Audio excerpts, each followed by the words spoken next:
et sucré. Elle accompagne vos nuits.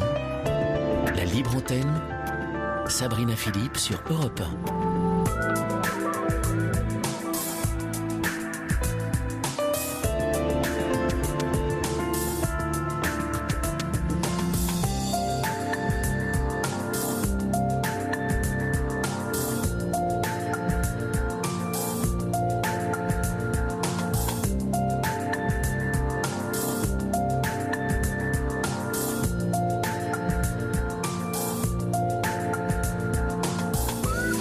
Bonsoir et bienvenue sur cette libre antenne. Je suis très heureuse de vous retrouver ce soir.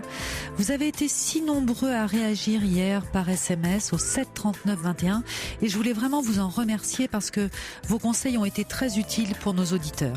D'ailleurs, n'oubliez pas de commencer vos messages par le mot nuit. C'est vous qui faites cette émission, alors nous attendons vos appels au 39 21. Amandine et Paul vous accueillent avec toute leur bienveillance. Fifi est aux manettes ce soir, il est en pleine forme. C'est la libre antenne, vous êtes sur Europe 1 et c'est parti. Europe 1. Et c'est Patrick qui nous rejoint pour commencer cette émission. Bonsoir Patrick. Bonsoir Sabrina. Bonsoir. Vous m'entendez ? Je vous entends très bien. Bien, merci. Voilà, je voudrais tout d'abord remercier Amandine qui m'a rappelé ce soir et je la remercie car honnêtement je n'y pensais plus en fait et je suis vraiment très heureux d'avoir été rappelé. Bon, eh ben écoutez, on est très heureux de vous entendre aussi. Qu'est-ce qui vous a amené à nous appeler ? Alors voilà, disons que j'ai entre 25 et 30 ans et j'ai été assez timide une bonne partie de ma vie. Et j'avais du mal à aller vers les autres et j'avais surtout disons que j'avais un physique qui n'était pas très, je n'avais pas de grande tare physique, mais disons que j'avais un physique assez moyen et à côté de ça, j'avais peu d'amis. Et j'avais, j'avais des goûts culturels et qui n'étaient pas très partagés. Disons que pendant quelques années, j'ai été assez isolé des gens et j'ai réussi petit à petit à aller vers les autres, à aller au-delà de ma timidité en fait, et à trouver des gens qui partageaient mes goûts et à gagner plus confiance en moi en fait. Non, ça c'est déjà formidable, vous en parlez au passé d'ailleurs. Donc aujourd'hui vous avez plus d'amis ? Oui, j'ai plus d'amis, je fais des études en ce moment, j'ai plus d'amis, je vois plus de monde, je sors plus souvent et j'ai un rythme de vie qui me satisfait en fait. Vous travaillez, Patrick ? Non, je fais des études pour devenir professeur de langue. D'accord. Et disons que là, il y a beaucoup de choses qui me satisfont dans ma vie. Je fais pas mal de choses. Il y a juste quelque chose qui me bloque, qui me reste un peu en travers de la gorge. C'est que j'ai l'impression d'être invisible aux yeux des femmes, en fait. Comment ça, invisible ? Vous rencontrez des femmes ? Ah oui. Oui. Oui, j'en rencontre souvent. Oui, la plupart de mes amis sont des femmes et je n'ai pas trop de problèmes pour parler avec les gens, qu'ils soient hommes ou femmes.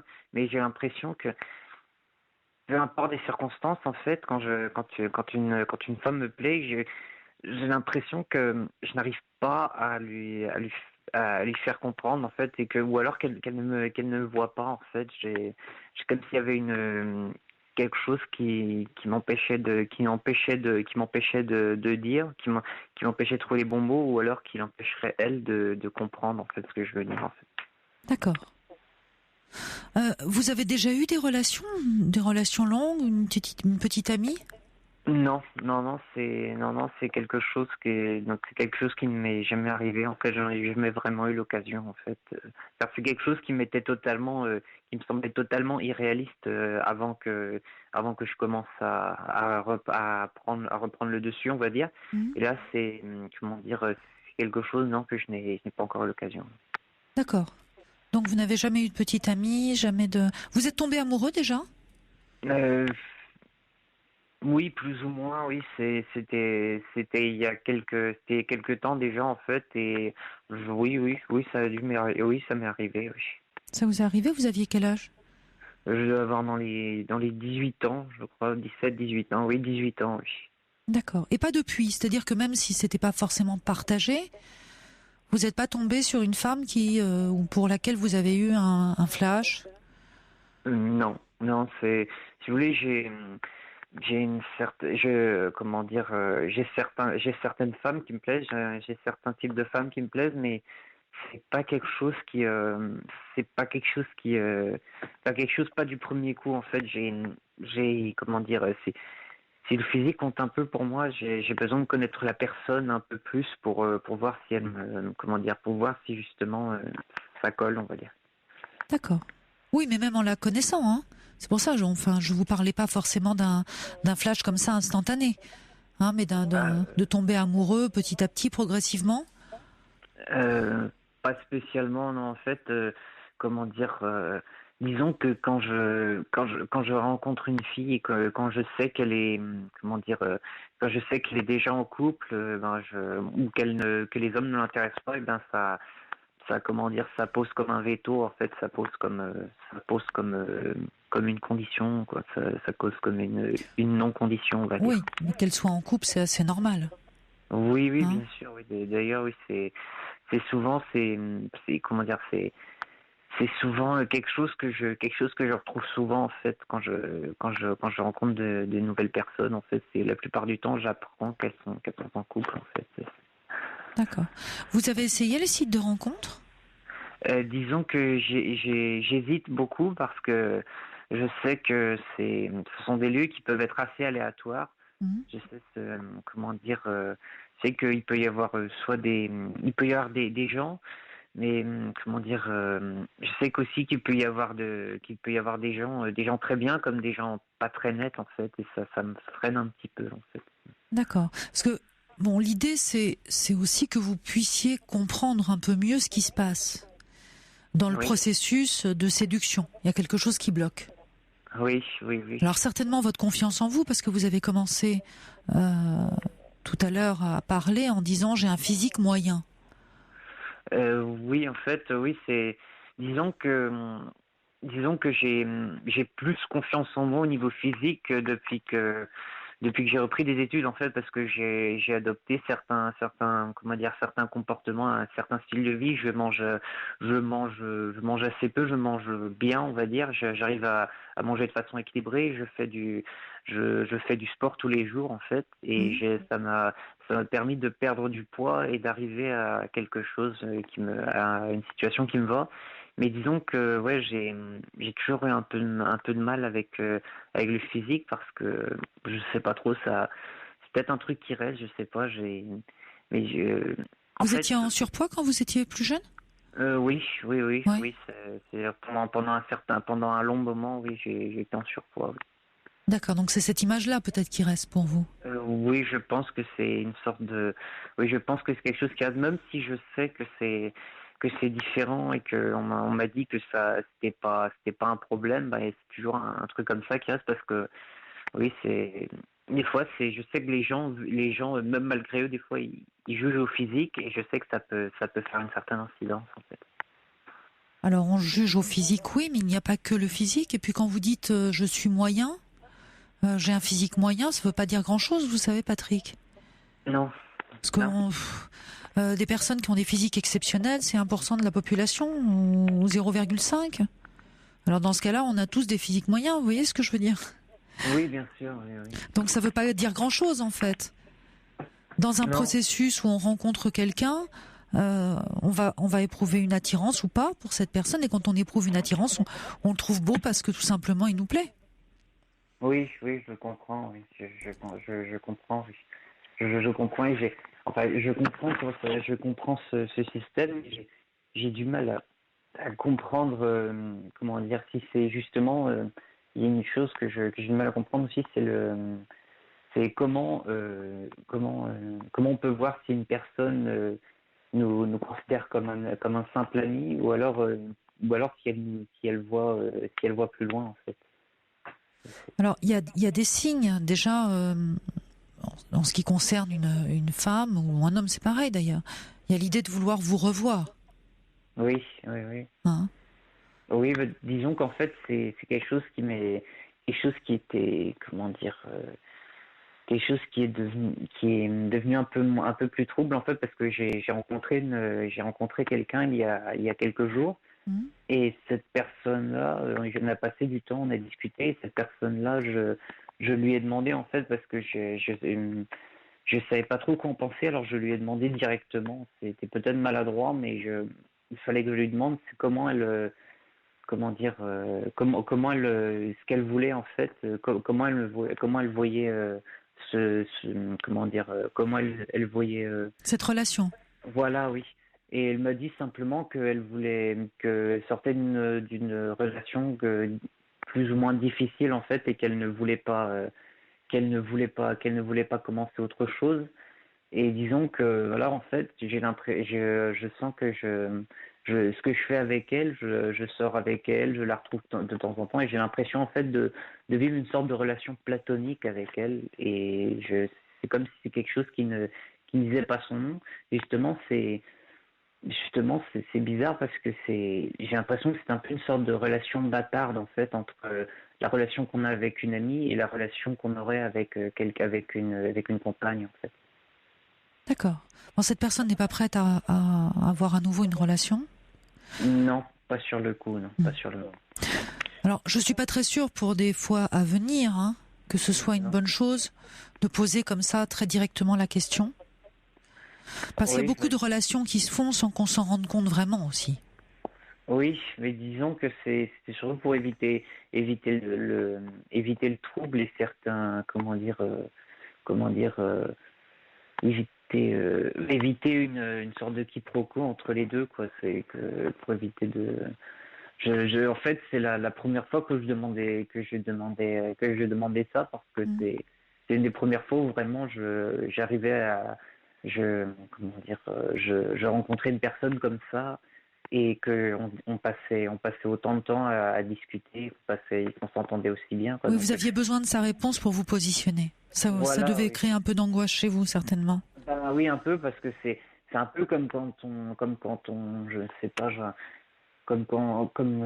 j'arrive pas à trouver de comparaison, mais comme quand on fait quelque chose en fait et on n'y croit pas en fait, comme quand on Hmm. va, je sais pas moi, chercher de l'or ou quelque chose qui paraît vraiment, quand on trouve un trèfle à quatre feuilles, quelque chose comme ça, quelque chose qui n'arrive pas tous les jours, et puis on se dit mais c'est vrai, c'est vrai, c'est vrai, c'est vrai, c'est vrai, et puis est-ce que c'est vrai, est-ce que c'est faux, enfin c'est une question qui reste en fait, et j'avais besoin d'avoir un contact avec le réel en fait pour voir si c'est ça.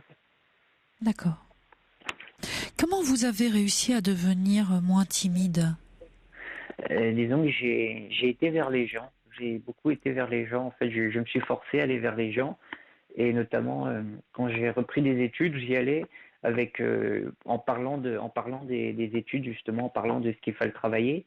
Et peu à peu, j'essayais de voir si les gens partageaient des goûts avec moi. Et en marge des cours, ben, je parlais de ça avec les gens. Et j'allais aux soirées peu à peu. Et puis, au fil du temps, grâce à ces personnes, je rencontrais d'autres personnes. Et au fil du temps, ben, j'allais parler aux gens à la fac. J'avais parlé aux gens à la fac ou dans les conférences que la fac organise. Et j'avais parlé aux gens naturellement, enfin, avec le support du sujet ou du temps ou des choses comme ça. D'accord. Et vous avez compris pourquoi c'était si difficile pour vous d'aller vers les autres? En fait, je pense que c'était surtout beaucoup d'idées préconçues, en fait, comment dire, l'idée que les gens, ils avaient leur propre vie et que je les intéressais pas forcément, en fait. Hmm. Et aussi, comment dire, pour certains, pas forcément pour tous, mais ça restait quelquefois l'idée que des gens qui pouvaient simplement me trouver ennuyeux, peut-être aussi. Donc vous aviez tendance à vous dévaloriser très souvent, c'est Oui, ça? oui, oui, oui, oui, oui. Depuis tout petit, ça a été comme ça? Ouais, disons que c'est quelque chose qui est assez vieux parce qu'en plus je viens d'une famille avec une atmosphère assez, on va dire que c'est une atmosphère assez grise en fait. Hein. disons que une partie de la famille a toujours été une espèce a toujours eu il y a une famille où une partie de la famille a eu beaucoup de griefs les uns contre les autres. Il y a eu des drames familiaux, des histoires d'alcoolisme et tout ça.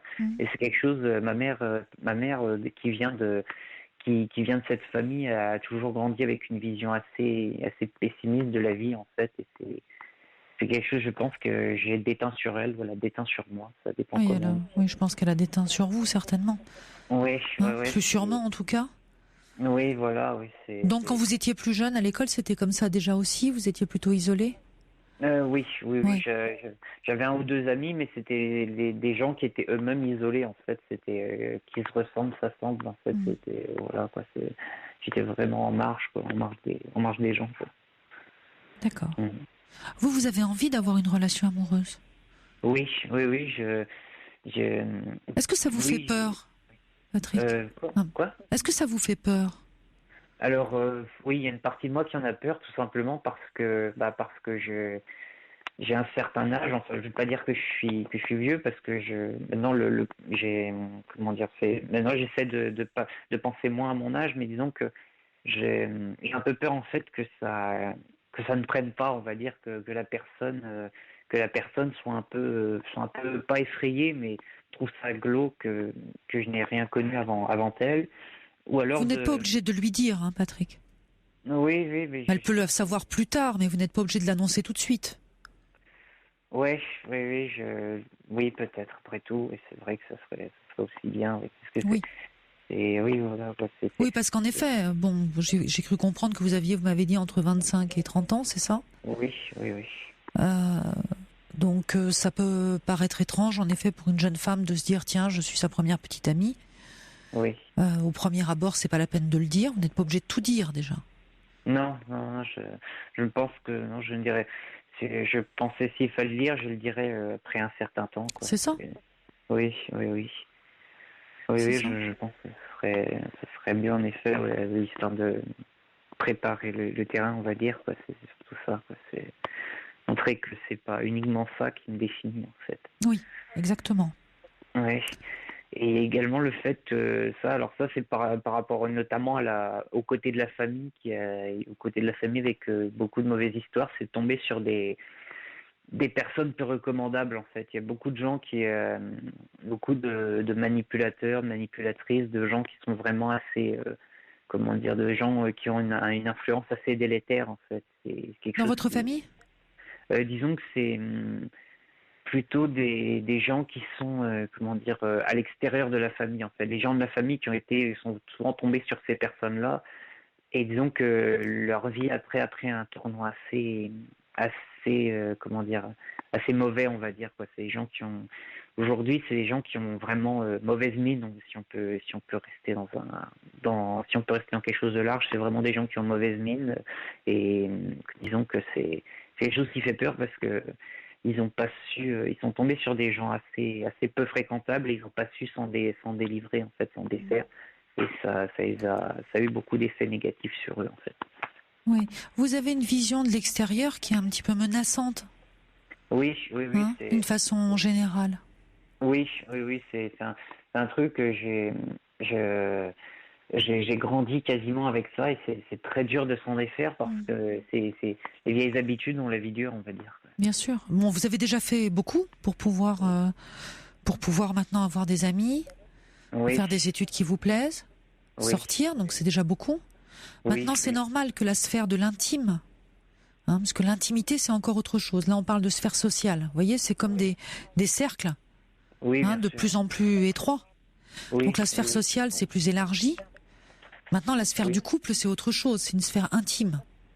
Oui, c'est vrai. Oui, c'est totalement... Et donc là, on rentre dans quelque chose qui est plus compliqué, parce que l'autre peut être, en effet, une source de joie, mais aussi menaçant. Oui. Donc c'est ça certainement qui est compliqué. Parce que vous me dites que vous rencontrez des femmes, mais est-ce que vous leur laissez vraiment la possibilité de rentrer dans votre intimité? En fait, Je ne sais même pas si elle pourrait être intéressée, car comme je vous le disais tout à l'heure, beaucoup sont soit en couple, soit quasiment ne sont pas intéressés par les hommes en fait. Et puis comment dire, en fait, j'ai parfois l'impression qu'en fait, elles ne sont pas disponibles. En fait, c'est un peu, comment dire, c'est un peu, en fait, c'est limite comme quelque chose qui s'installe par défaut en fait. Des fois, c'est voilà quoi, c'est sans que je veuille. Des fois, je me mets à penser comme ça en fait, et des fois, ça me, ça me bascule, ça me bouscule un peu en fait. Oui. Oui, mais il est possible que vous ayez ces préjugés dont vous parliez tout à l'heure. Oui, Hein, peut-être que vous les avez aussi vis-à-vis des femmes, et peut-être parfois rapidement. oui, oui, peut-être, oui. Et comme Ce que je veux dire, Patrick, c'est que c'est pas blanc ou noir.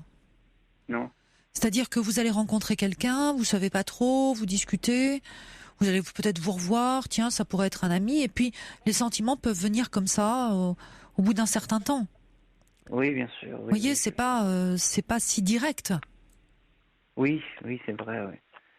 C'est vrai, Donc si c'est vous vrai. faites barrage directement en vous disant bah non, celle-là elle est pas intéressée, celle-là elle est voilà, tout de suite vous fermez aussi vous-même des portes.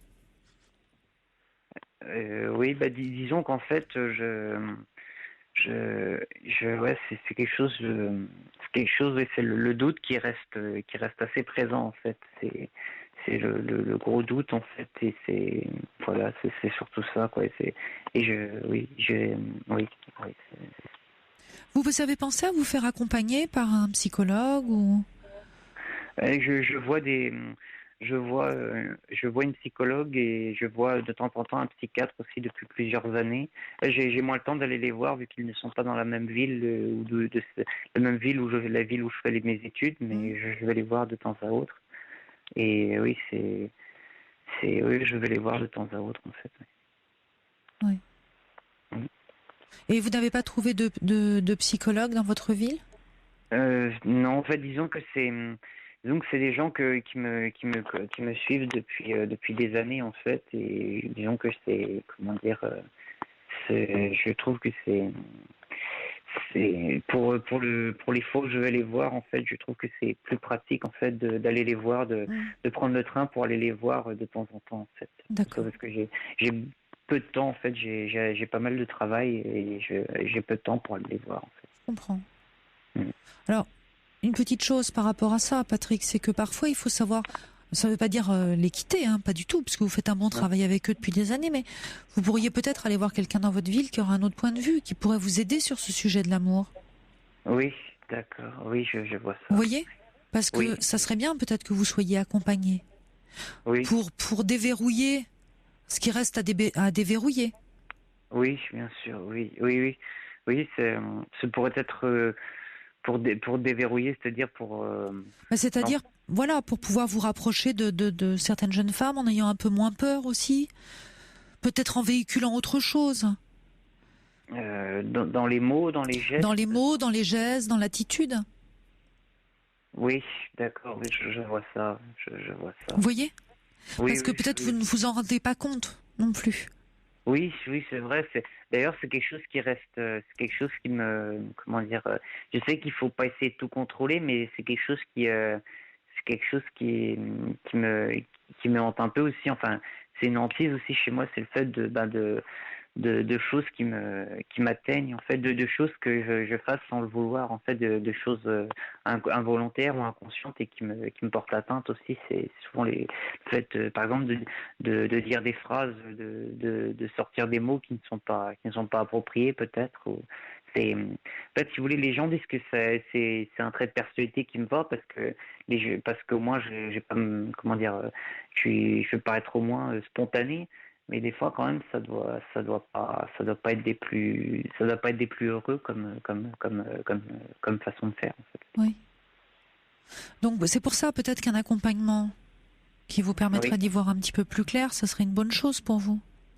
oui, d'accord, oui, je vois ça, oui. Et puis peut-être avec cet accompagnement, vous pourriez essayer un site de rencontre. Alors c'est vrai qu'on rencontre toutes sortes de personnes, mais vous pouvez aussi le prendre comme un exercice pour mieux vous Euh, comprendre. C'est-à-dire de rencontrer des jeunes femmes oui, qui sont dans la même démarche que vous, Oui. Et de voir justement dans les rendez-vous comment vous êtes. Qu'est-ce qui se passe? Vous voyez, pour mieux comprendre. Oui, d'accord, je vois ça. Vous comprenez ce que je veux dire? Oui, je vois ce que vous voulez dire. Ouais. Alors si vous trouvez l'amour à cette occasion, c'est formidable. Hein? Oui. Mais peut-être ne pas y aller dans ce but-là. Juste de se dire, je vais faire des rencontres pour comprendre comment je suis quand je suis face à une femme. Oui. Et justement, si vous êtes accompagné par un ou une psychologue, elle pourra décrypter avec vous ce qui se passe. Oui. Et ça vous permettra de modifier votre comportement. D'accord, oui, je vois ça. Vous comprenez? C'est vraiment une application pratique. Oui, Hein? d'accord. Oui. Et puis, vous n'êtes pas à l'abri de faire une très jolie rencontre. Hein? Oui, bien sûr, oui. Oui, ce serait une bonne chose, en effet. Mais pour ne pas être déçu, il faudrait l'aborder comme ça. Voilà. D'accord, oui. Je fais des rencontres face à des jeunes femmes qui sont célibataires. Là, elles seront pas en couple, elles chercheront la même chose que vous. D'accord? Oui, d'accord. Et je vois ce qui se passe. D'accord, oui, je vois ce que vous voulez dire. Oui, je vais essayer, je vais trouver un psy qui habite qui est plus proche de chez moi, et puis oui, je vais me lancer là-dedans, d'accord. Oui. Oui. Bah, ce serait une bonne chose pour vous, je pense, parce que vous êtes jeune. Oui. Et vous avez une belle vie amoureuse encore à vivre, Patrick. Oui, je l'espère, je pense. Hein? Oui, je le veux aussi. Alors c'est formidable que vous ayez maintenant, vous faites des études et vous aurez un travail qui vous plaît. Oui. Vous avez réussi à élargir votre cercle social, donc on peut vous dire bravo, parce qu'on sent bien que pour vous ça n'a pas été évident. Non, c'est vrai que et j'en suis d'autant plus fier car il y a quelques années encore, si on m'avait dit où j'en suis maintenant, si on m'avait annoncé où j'en serais maintenant, j'aurais pas cru en fait. Je m'y voyais pas du tout. Mais il faut pas hésiter à vous féliciter. Oui. C'est important aussi de se gratifier, Patrick. Oui, merci. Non, mais c'est pas merci, c'est à vous qu'il faut dire merci. Donc si vous avez réussi ça, il n'y a pas de raison que vous ne réussissiez pas la suite, c'est-à-dire votre vie amoureuse. Bien, oui, c'est vrai, c'est tout à fait vrai en effet, c'est tout à fait vrai. Ah oui. Oui. Vous me dites, je pars de loin, j'aurais jamais imaginé arriver là. Oui, c'est vrai, oui, c'est tout à fait vrai, oui, c'est vrai que il n'y a pas de raison que j'avance pas, que j'aille pas plus loin encore. Bah évidemment, vous êtes lancé déjà. Oui, c'est vrai, oui. Hein, il y a des SMS qui arrivent pour vous. Il y a Joseph qui dit « Je trouve que vous avez tout à découvrir, alors allez-y.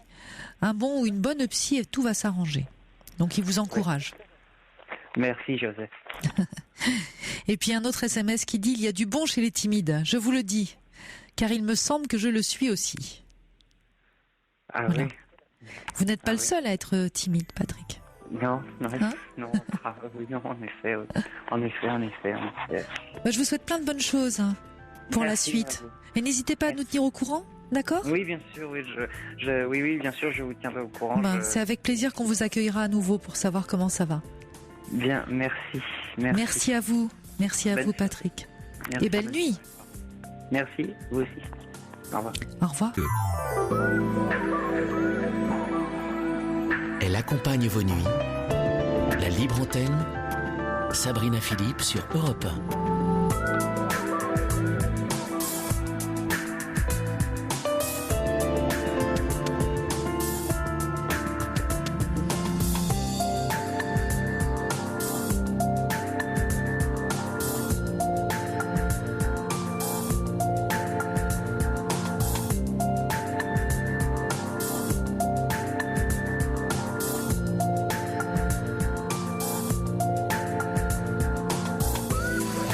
Cette émission est votre émission, cette nuit est votre nuit. Nous attendons vos appels au 39 21 et puis bien sûr vos réactions par SMS au 7 39 21 en commençant vos messages par le mot nuit. Et c'est Véronique qui nous rejoint maintenant. Bonsoir Véronique. Véronique, vous êtes avec nous? C'est pas Véronique, c'est moi que vous appelez? Oui, Véronique? Ah non, je ne m'appelle pas Véronique, j'ai pris comme prénom Marie. Ah, pardon, alors Marie. C'est rien. Oui, voilà. Donc, oui, je remercie beaucoup Amandine que j'ai eue au téléphone, là. Et je vous remercie aussi beaucoup de bien vouloir prendre mon appel. Oui. Bon, je vous explique un peu de quoi il s'agit. Alors, je sais pas parce que attendez, juste un petit instant, Marie. Oui. Vous êtes peut-être près du combiné. Oui. Un petit peu trop près, ça grésille, ça grésille. Ah oui, alors, ah bon. Je retire, c'est-à-dire que si je retire comme maintenant, attendez, mince, je n'arrive pas à le retirer. Ah. Qu'est-ce qui se passe? Parce que ça grésille. Ah là, ça va peut-être un petit peu mieux. Ça va mieux? Bon, c'est free, hein. Ah non, c'est pas terrible. Oui. C'est pas terrible. Est-ce que vous nous appelez d'un portable peut-être? Non, je suis sur ma ligne fixe, je n'ai pas d'autre téléphone. D'accord. Peut-être décaler un petit peu le combiné de votre bouche. Oui, Il est peut-être un petit peu trop collé. Ça va mieux. Voilà, on va essayer comme ça. Ça va mieux comme ça? Oui. D'accord. Bon, alors Marie. Bon, alors, oui, suite à un stress intense et prolongé, j'ai oublié de vous dire, j'ai 71 ans, hein. Donc stress intense et prolongé, surtout à partir du 1er juillet 2016, pendant au moins 10 mois, suite à cause de la défaillance de mon avocate, qui ne me donnait plus de nouvelles et qui me plongeait ainsi dans des ennuis inimaginables. Bon, j'ai pas fait du tout de bêtises, hein, mais j'étais obligée, ayant eu énormément d'ennuis. Alors, j'en ai. Marie, Marie, on va faire une petite pause musicale. Là, c'est très difficile parce que ça grésille énormément, me dit Fifi, et c'est très compliqué là de vous garder comme ça à l'antenne. On va faire d'autres tests après, d'accord? J'espère pouvoir vous reparler dans la soirée parce que ça grésille vraiment trop pour nos auditeurs. On va faire une petite pause musicale et puis on va vous appeler hors antenne, d'accord? À tout à l'heure. La libre antenne sur Europe 1. Sabrina Philippe. Et c'est bien Véronique qui nous rejoint maintenant. C'est vous, Véronique? Oui, bonsoir. Bonsoir, il y a une interversion dans les fiches tout à l'heure. Donc c'est bien Véronique. Bonsoir Véronique. Bonsoir. Qu'est-ce qui vous amène à nous appeler ce soir? Ça me fait tout drôle de vous parler parce que j'ai appelé il y a quelques jours, j'ai eu Amandine. Oui. Parce que j'ai perdu ma maman le 18 octobre 2015. Et j'ai beaucoup de mal à refaire surface, quoi. Parce que toute la journée, j'allais m'en occuper. De 10h le matin à minuit, 23h. Et du jour au lendemain, je n'ai plus rien.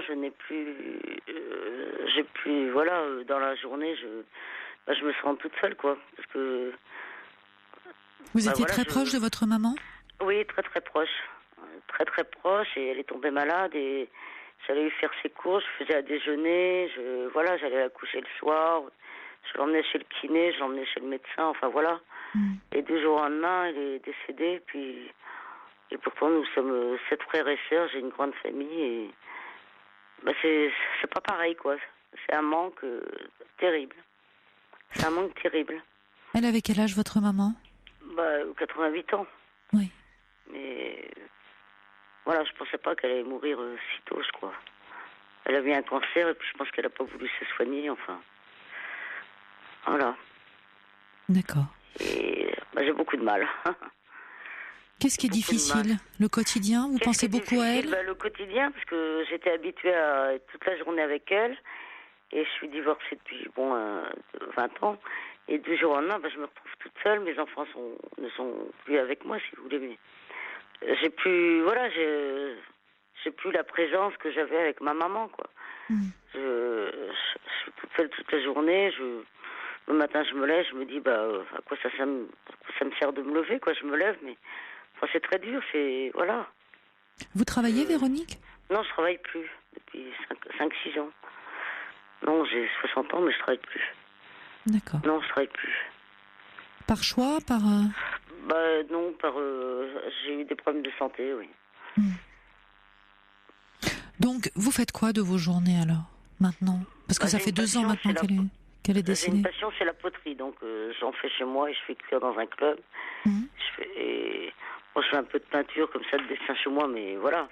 Bon, autrement, j'ai des amis, mais c'est pas pareil. Ils travaillent toute la journée, on se voit le week-end. C'est vrai que les journées sont longues, quoi. Voilà. Et vous n'avez pas songé à reprendre un petit emploi ou faire du bénévolat? Bénévolat, j'ai essayé, puis ça m'a un peu dégoûté. Pourquoi? Donc j'ai arrêté. Pourquoi? Qu'est-ce qui vous a dégoûté? De voir l'hypocrisie des gens, quoi. Les gens qui avaient de l'argent et qui volaient des vêtements, voilà. Je veux pas dire le nom, mais voilà, j'étais bénévole dans une association, et voilà. Donc j'ai arrêté. Enfin, je garde un petit enfant 2 heures par semaine. D'accord. 2 heures par semaine? Oui. Ouais. 2 heures par semaine, c'est tout. C'est pas beaucoup, 2 heures. Non, c'est pas beaucoup, mais voilà. C'est comme ça. Et vous pourriez pas garder d'autres enfants? Éventuellement, si, mais j'ai des problèmes de dos, donc faudrait que je vois, si. D'accord. Il a quel âge cet enfant que vous gardez? Il a 6 ans maintenant, donc... Et vous l'aidez à faire ses devoirs un petit peu? Parce qu'il est au CP? Non, je le garde le temps que la mère aille faire du sport. D'accord. Et vous occupez d'enfants à la sortie d'école, alors pas des tout petits, puisque vous avez mal au dos, mais quand ils sont plus grands? Je vais le chercher à l'école et je le garde jusqu'à 7-8 heures. D'accord. Voilà. Ça, vous pourriez peut-être le faire pour d'autres enfants? Oui. Mais... Oui, c'est vrai, mais c'est pas ça qui me manque, quoi. C'est... Voilà, c'est... Ah, vous avez compris. C'est votre maman. Ouais, exactement. Parce que, voilà, et puis j'ai écrit des choses sur elle, parce que... elle était très présente, quoi. J'étais... Bon, enfin, voilà. Très, très présente pour moi. Vous avez toujours été très proche? Oui, toujours très proche. Oui, toujours très, très proche. Vous m'avez dit, vous... Ouais, 7 enfants. Ouais. Je suis la 5e et je m'en suis beaucoup occupée, quoi, surtout à la fin, quoi. Mon père était médecin, il est décédé il y a 25 ans. Donc, voilà. Non, j'ai toujours été très proche d'elle, surtout à la fin, quoi. Enfin, toute votre vie? Non. 3 ans avant sa mort, quoi. 3 ans avant sa mort. Mais non, on était très fusionnels, quoi. Ah oui, c'est ça que je voulais dire. Voilà, c'est ça, très très fusionnel, parce que je suis née petite, si vous voulez, je suis pas... Moi, je mesure 1m43, vous voyez, j'ai 60 ans, mais... Un jour, elle m'a dit, tu m'as donné la vie, je t'ai redonné la vie. J'ai trouvé ça très émouvant, parce que quand elle est tombée malade, elle m'a dit, tu me redonnes la vie, tu m'aides à revivre, quoi. C'est une jolie phrase. Oui, je trouve ça très joli, oui. C'était une belle relation que vous aviez avec elle?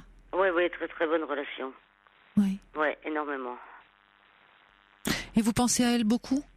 Tous les jours, il n'y a pas une minute, oui. Elle avait une Clio blanche, je connais le numéro d'immatriculation, dès que je vois un 293, j'ai l'impression de voir ma mère. Quand je passe devant chez elle, je pense à ma maman, parce que elle avait une grande maison, on l'a vendue à son décès, mais c'est une de mes sœurs qui l'a rachetée, qui a mis des étudiants dedans, donc elle est toujours là, quoi, mais voilà, j'ose plus rentrer dans la maison, moi, parce que c'est trop douloureux pour moi. Il y a des étudiants, mais c'est plus ma maman, quoi. Voilà. Je comprends très bien, Véronique, ce que vous dites. Ouais, je vous embête peut-être. Hein, pas du tout. Alors vraiment pas. C'est gentil parce que. Pas du tout. J'ai beaucoup de mal à. Voilà. J'ai beaucoup de mal. Vous n'avez pas refait votre vie? Non, justement. Non. Et pourquoi? Je me demande si c'est pas à cause de ma taille, je sais pas. Je sais pas. Ça peut être très mignon, une petite femme d'1m43. Oui. Tout le monde me dit ça, mais non, j'ai pas trouvé. Et puis non. Mes enfants passaient avant tout, quoi. Bon, maintenant ils sont grands, ils font leur vie, c'est évident. Et voilà. Mais il est peut-être pas trop tard. Vous avez 60 ans, c'est pas fini la vie à 60 ans? Non, c'est bien, mais j'y crois plus trop, quoi. Je crois plus trop parce que non, les sites internet, ça m'intéresse pas. J'ai essayé, hein, mais non, quand je vois les hommes qu'il y a, non, ça m'intéresse pas. Et dans d'autres activités, parce que il n'y a pas beaucoup d'hommes qui font de la poterie. Non, c'est vrai. Faut faire du bowling ou du billard. Non, je sais pas, non, c'est vrai que je ne fais pas de sport. Si, j'aime beaucoup la natation, mais enfin, je fais ça toute seule. Oui. Non, j'ai fait du théâtre il y a très très longtemps, mais j'ai arrêté. Et pourquoi vous n'en referiez pas du théâtre? Voilà, justement une activité où on rencontre du monde. Parce que je n'ose plus, j'aime plus sortir le soir, quoi. Je suis bien chez moi le soir maintenant. C'est idiot, hein, mais suis chez moi et voilà, j'aime bien être chez moi. Et puis, Il peut y avoir des cours le week-end. C'est souvent le soir, hein. L'après-midi, c'est rare. Non, c'est rare. Ce qu'il y a, Véronique, c'est que je comprends votre chagrin, vraiment, et sincèrement. Ouais, mais votre vie, là, elle a changé. Oui, je sais. Et vous n'allez pas pouvoir continuer à rester dans le passé. Parce que c'est un passé qui vous fait du mal. Oui, c'est vrai. C'est vrai. Ce qui est passé ne reviendra pas. C'est vrai. Non, mais j'en suis consciente. Et ne pas vivre dans le passé, ça ne veut pas dire oublier ceux qu'on a aimés. Oui, c'est vrai. Vous voyez, ça n'a rien à voir. Oui, je sais, il faut que j'aille de l'avant, quoi. C'est pas seulement de l'avant, c'est transformer, en fait. Oui.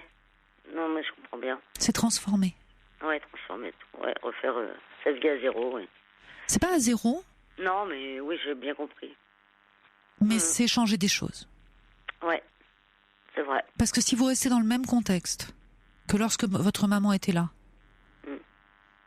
et qu'elle n'y est plus, vous allez vous faire du mal, beaucoup de mal. Ah, mais je me fais du mal, je sais bien, je m'en rends bien compte. Bah oui. Et ça sert à rien, parce que c'est pas ce qu'elle aurait souhaité. Si elle vous aimait, vous parlez d'une belle relation fusionnelle. Oui, c'est vrai. Il est certain qu'elle aurait pas souhaité ça pour vous. Non. C'est pas possible, quand on aime quelqu'un, on veut le meilleur. C'est vrai, vous avez raison. Non, c'est vrai.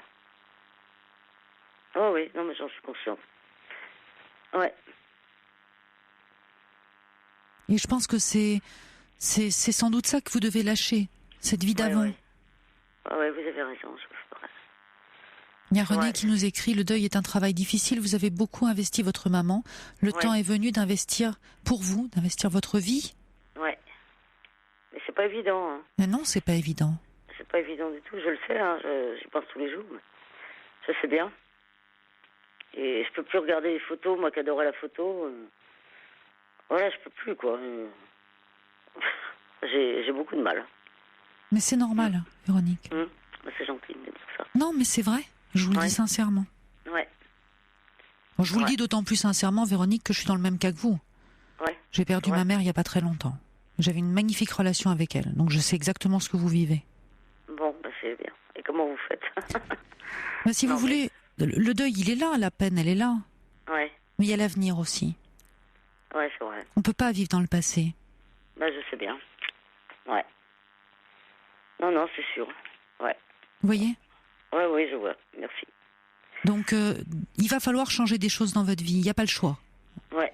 Et si vous restez bloqué comme ça sur ce que vous avez vécu avec elle, qui était certainement très beau, mais si vous restez bloqué comme ça, vous allez continuer à vous faire du mal, vous allez déprimer, et ça servira à rien parce que ça la fera pas revenir.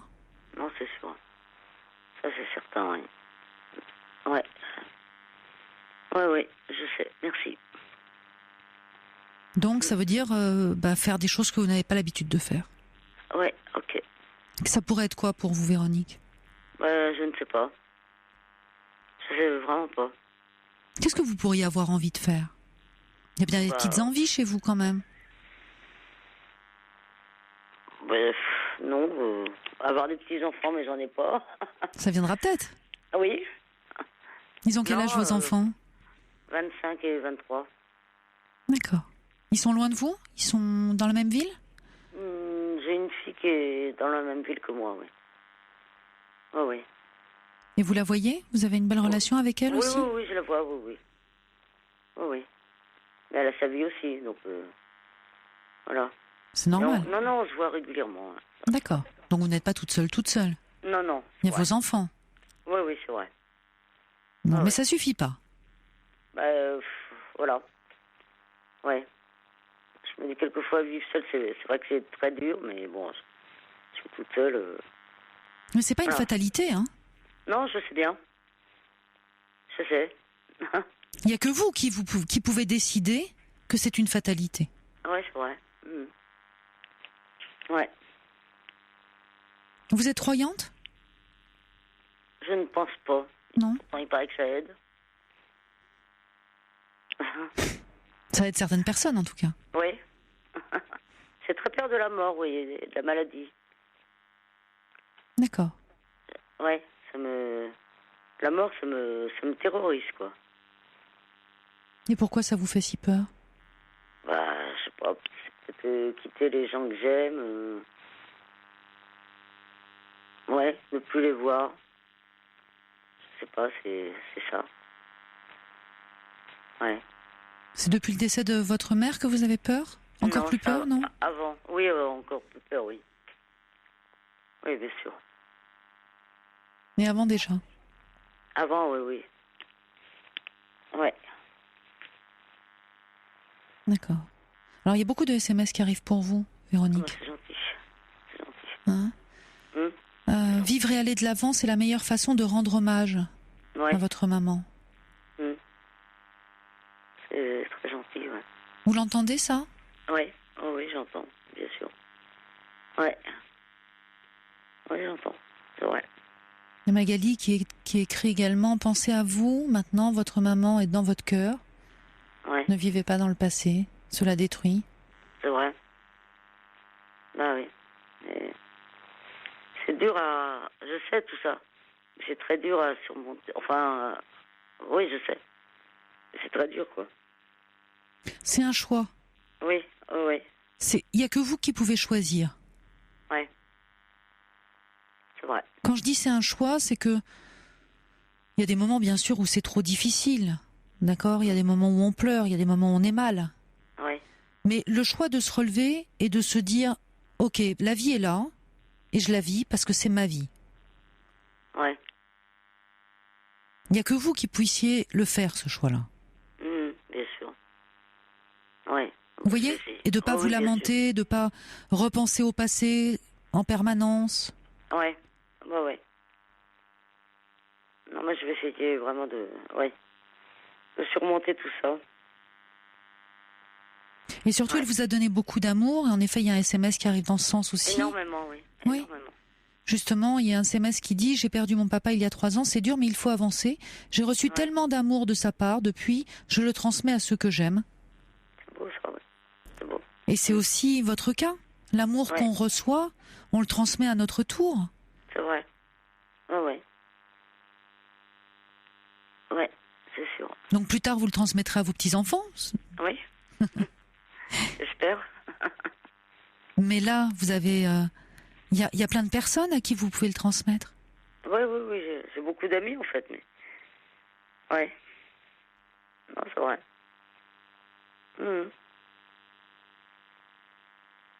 Bon. C'est certain. Merci. Vous croyez que vous allez y arriver, Véronique? Oui, il va falloir. Hein. C'est vraiment une question de choix. Oui. De position, vous voyez? Oui. En tout cas, merci. Ça m'a fait plaisir de vous parler ce soir. C'est gentil, moi aussi. Merci beaucoup. Merci. Au revoir, madame. Merci, Véronique. Au revoir. Pour parler à Sabrina Philippe, appelez le 39 21, 50 centimes la minute, plus coût de l'appel. Europe 1. envoyez vos SMS à la libre antenne d'Europe 1 au 7 39 21. 65 centimes plus coût du SMS.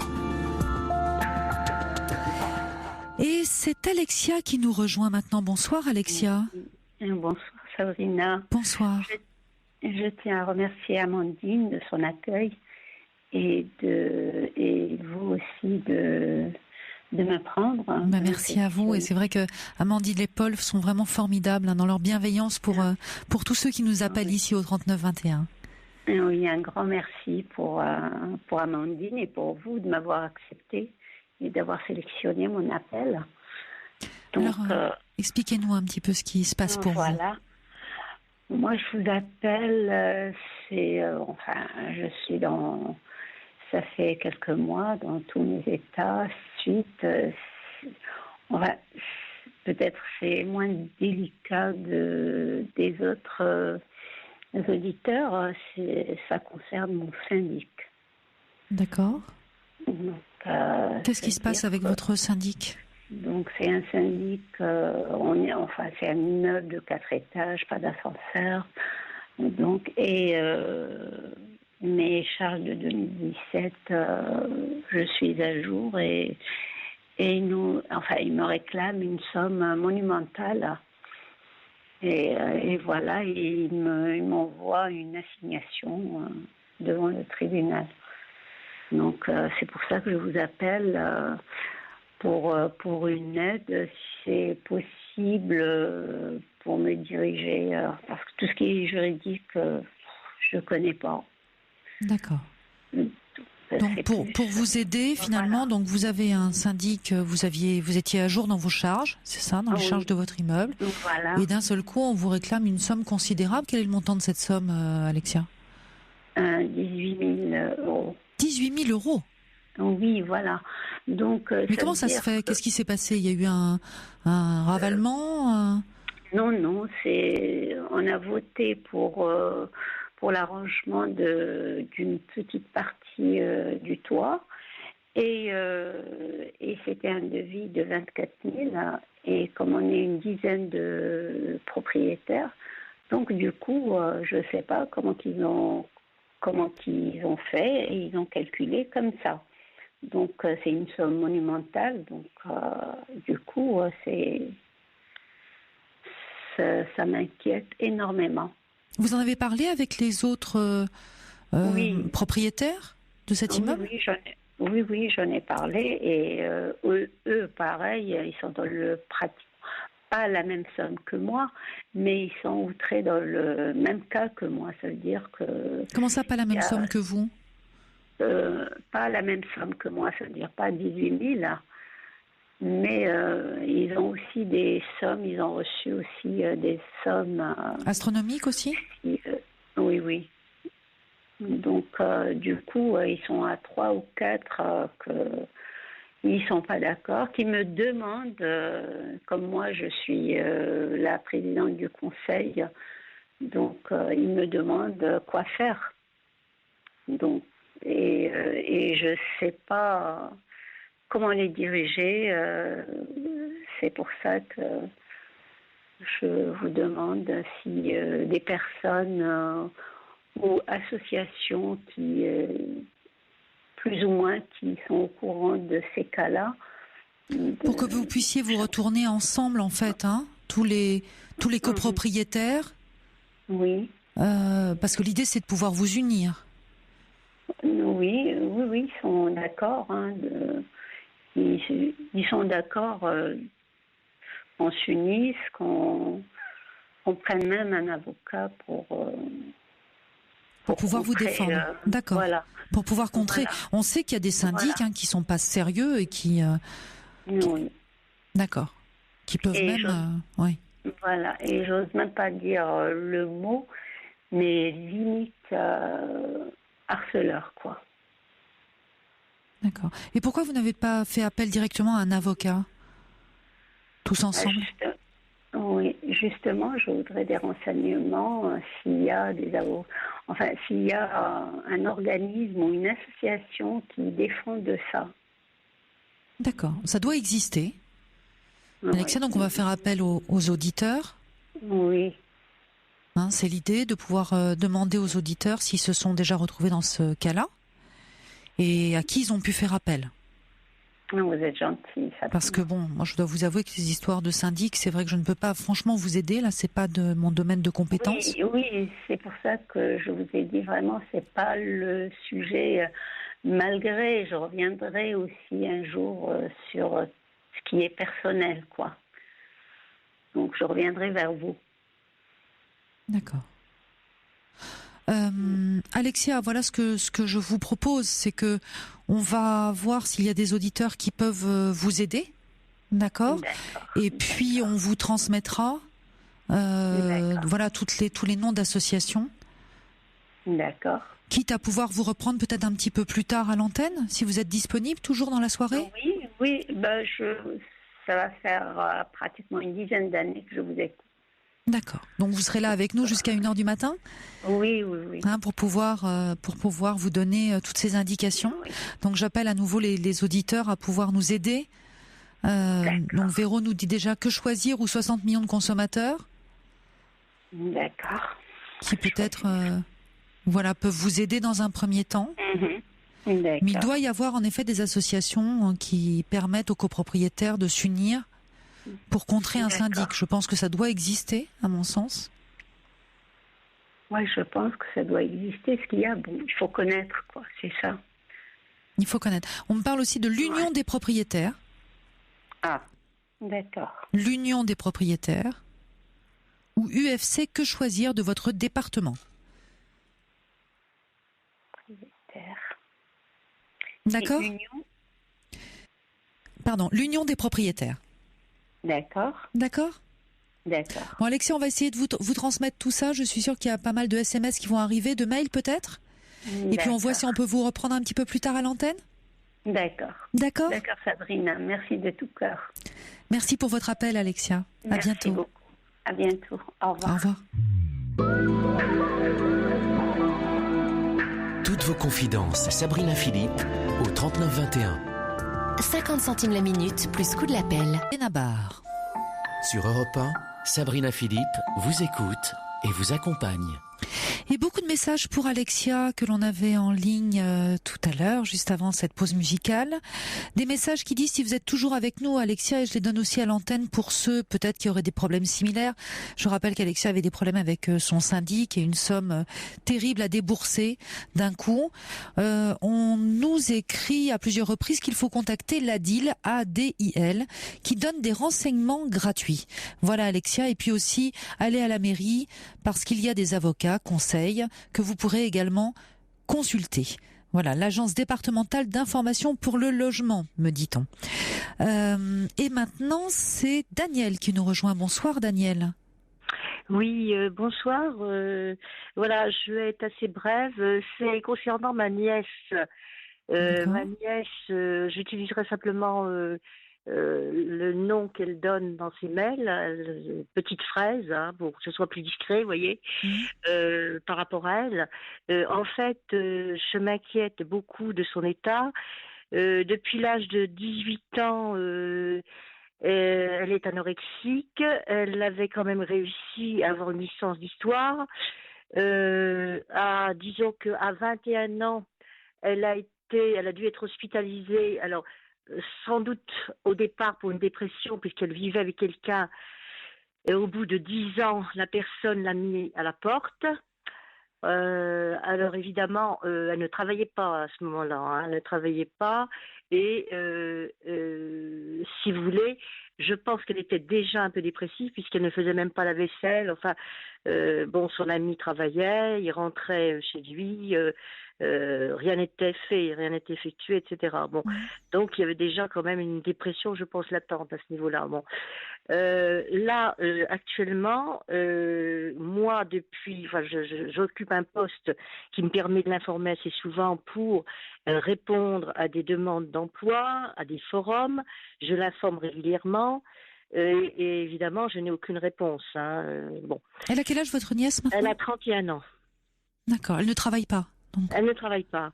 Si vous voulez, je suis aussi inquiète pour sa santé puisqu'elle est anorexique que pour cet état de chômage. Vous voyez, je ne vous cache pas que l'état de santé est peut-être plus préoccupant pour moi même que le chômage, a priori. Bien évidemment. Ouais.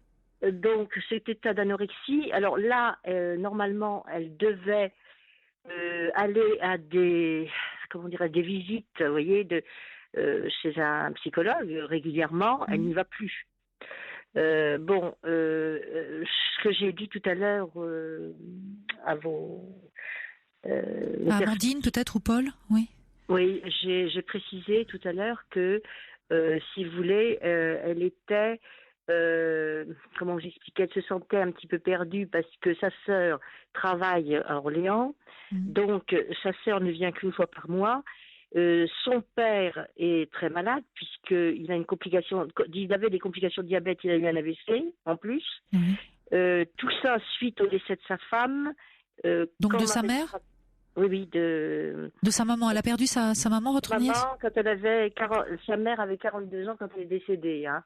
Et elle avait, à cette époque-là, elle avait 7 ans, elle a découvert sa mère pendue. Oh là là. Mon frère, à ce moment-là, bien sûr, a réagi comme il faut, en lui donnant la possibilité de voir des psychologues. Tout de suite, il est intervenu.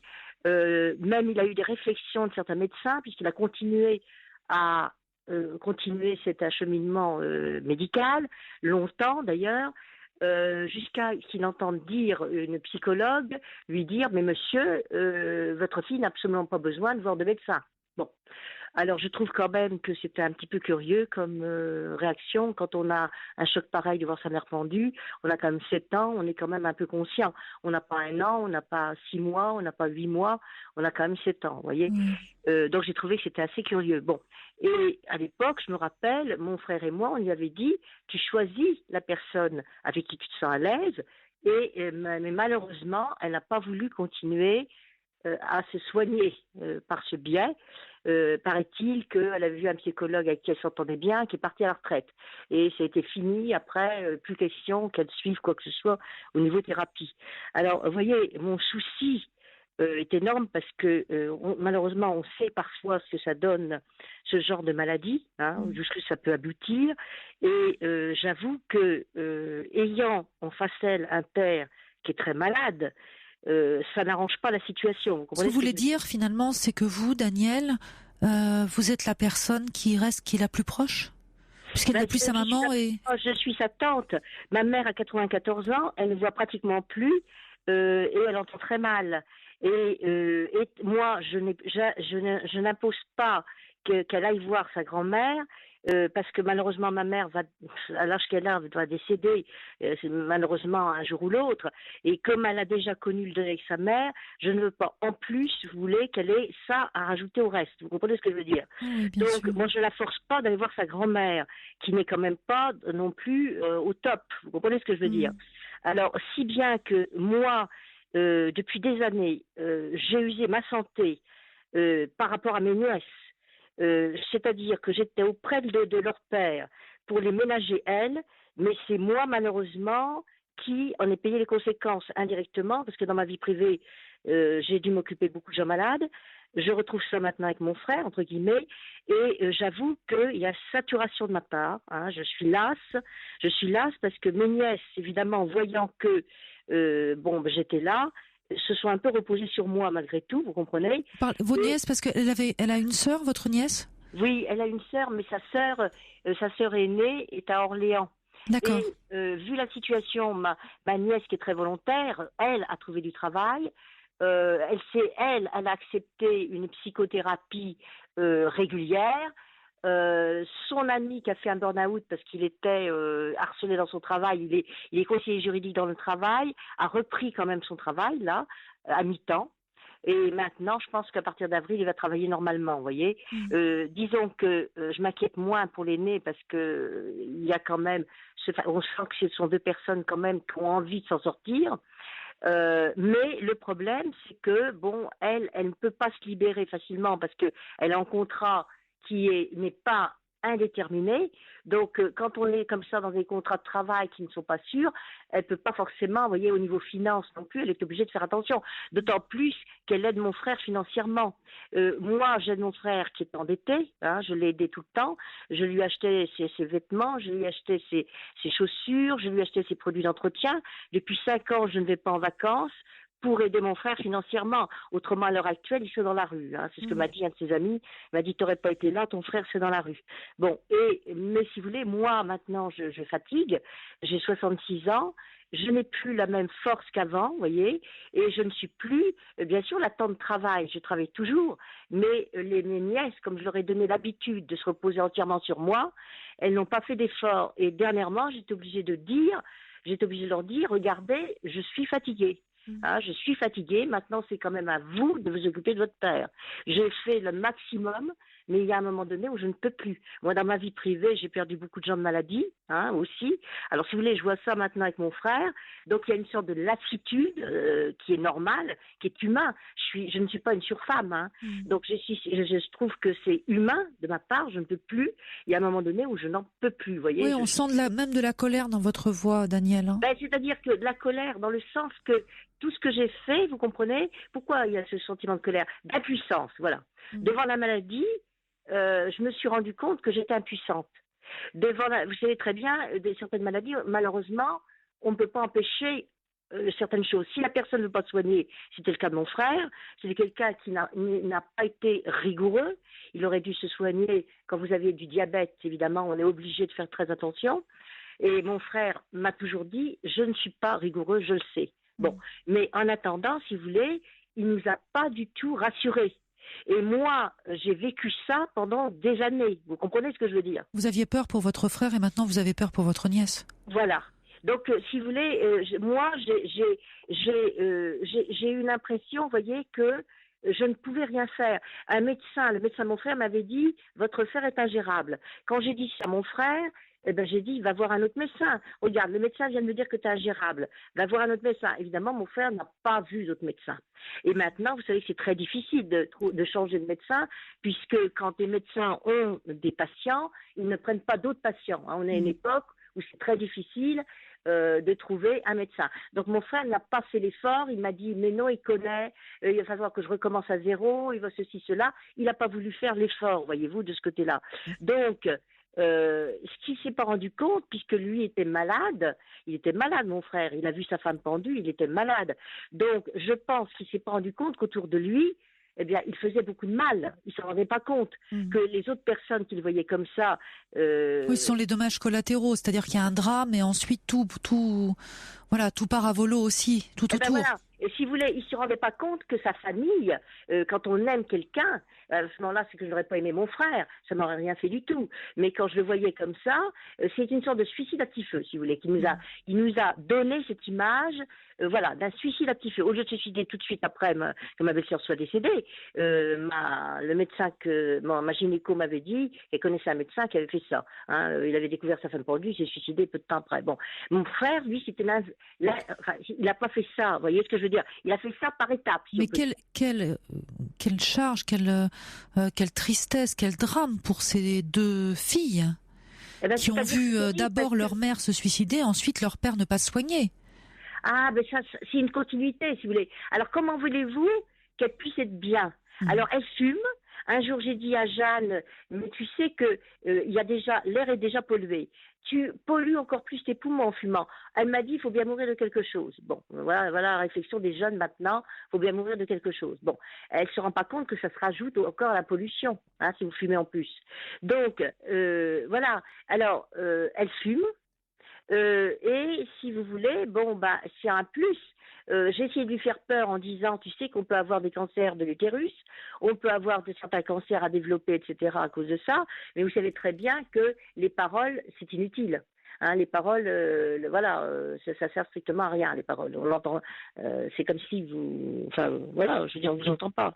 Donc, si vous voulez, tout ça, ça m'a fait beaucoup de mal, ça je reconnais, ça m'a fait énormément de mal, parce que de tous les côtés, si vous voulez, alors moi je jonglais entre ma tante qui n'avait pas d'enfant, j'ai essayé aussi de faire ce que je pouvais vis-à-vis de ma tante, j'ai été obligée de faire intervenir le défenseur des droits parce que elle s'est fait voler par sa femme de ménage. Vous voyez, j'étais toute seule, je me sentais absolument seule, j'ai fait ça pendant des années et maintenant je vous assure que je suis vraiment vidée. Je n'en peux plus. Je travaille, on est dans une situation de travail où on a 2 personnes handicapées qui n'auraient jamais dû venir à l'accueil parce que je reçois 1000 personnes par jour et j'ai à peu près une centaine de téléphones, vous voyez, par jour aussi. Bon, en fait, c'est des conditions de travail qui sont particulières. Mais moi, j'aime mon travail, vous voyez. J'ai au moins cette chance-là d'aimer mon travail. Bon, mais en attendant, si vous voulez, comment vous expliquer? Moi, ce qui m'a le plus fait de mal, c'est l'impuissance. Voilà, l'impuissance devant la maladie. C'est ça qui m'a rongée petit à petit. Vous comprenez ce que je veux dire? Bien sûr. Je voyais que mon frère, quoi qu'on lui dise, il n'écoutait pas. Quoi qu'on fasse, je l'ai amené à faire son dossier de surendettement. J'ai mis des mois pour qu'il accepte ça.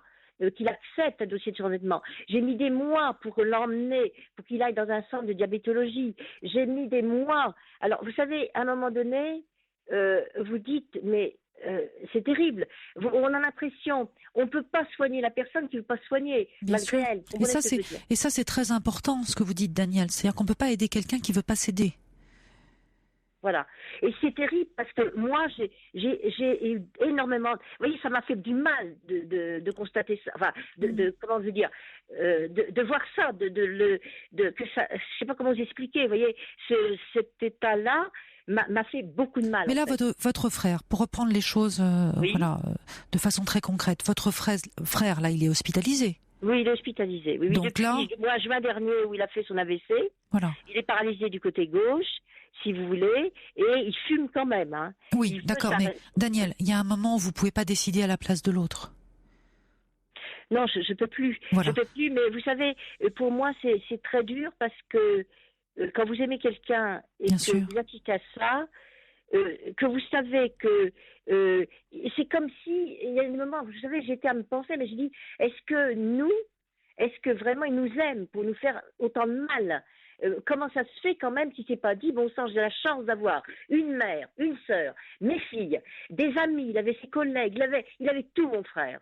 Alors vous savez, c'est quand même terrible. Moi je me suis dit, il y a une seule chose, c'est là où je l'excuse, c'est qu'il a vu sa femme pendue et dans sa tête, je pense qu'il y a quelque chose qui s'est déréglé. À mon avis. Et ce geste, il a été compris par vous, par lui, par ses filles? Elle était dépressive? Alors, ma belle-sœur était suivie déjà par un psychiatre, un neuropsychiatre. Et le neuropsychiatre a dit, non pas ses parents, les parents de ma belle-sœur, mais à mes parents à moi, il est venu voir les parents, donc mes parents à moi, dire « j'ai échoué ». Voilà ce qu'il a dit le médecin, « j'ai échoué ».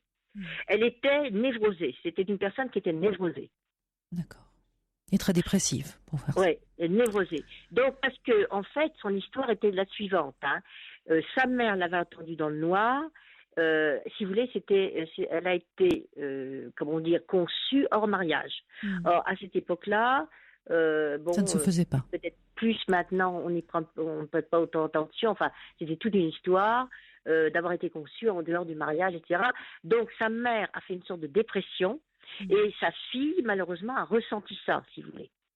Donc, il y avait une. Donc, ce que vous expliquez là, Daniel, c'est qu'en fait, finalement, ce mal-être, ce grand mal-être, cette dépression, finalement, elle s'est, comment dire, perpétuée dans cette famille. Ah, c'est perpétué, oui. Hein, et aujourd'hui, vous appeliez pour votre nièce, c'est ça, Oui. qui est anorexique, et qui, quelque part, vous êtes en train de dire, elle non plus ne veut pas se soigner. Non, elle fait comme son père. C'est exactement son portrait, le portrait de son père. Ils se ressemblent, hein. Ils étaient un peu fusionnels à un moment donné. Ouais. L'amour, vous savez, Daniel, c'est tendre la main, mais vous pouvez pas non plus l'attraper si l'autre ne veut pas vous la donner. Ouais. C'est-à-dire que vous pouvez proposer en effet des offres d'emploi, vous pouvez proposer une aide, mais si la personne ne le prend pas, vous ne pouvez pas décider à sa place. Non. Mais vous savez, c'est dur quand même. Hein. Mais je comprends que ce soit dur, Daniel. C'est même des choses les plus dures à faire. C'est dur. Oui, parce que on se dit pourquoi on nous affiche ça tout simplement parce que c'est des gens malades qui n'ont pas la maladie les empêche de vivre dans la réalité. Vous comprenez ? J'ai bien compris, Daniel. J'ai bien compris. Mais je crois que le message là principal, c'est de vous dire, ben voilà, je laisse ma porte ouverte pour cette nièce qui va mal, mais je ne peux pas décider à sa place, comme vous pouviez pas décider pour son frère. C'est le journal de la nuit qui va arriver, Daniel. Oui. Merci pour votre appel. Voilà, excusez-moi, je suis un peu fatiguée à cette heure-ci. Non, mais j'entends bien, j'entendais. Cohérente quand même. Vous avez été cohérente, on entendait bien aussi un petit peu de colère et voilà, d'exaspération dans votre voix, mais c'est normal. Belle nuit, Daniel. Merci pour votre appel. Beaucoup, Merci. Pour parler à Sabrina Philippe, Appelez le 39 21, 50 centimes la minute, plus coût de l'appel.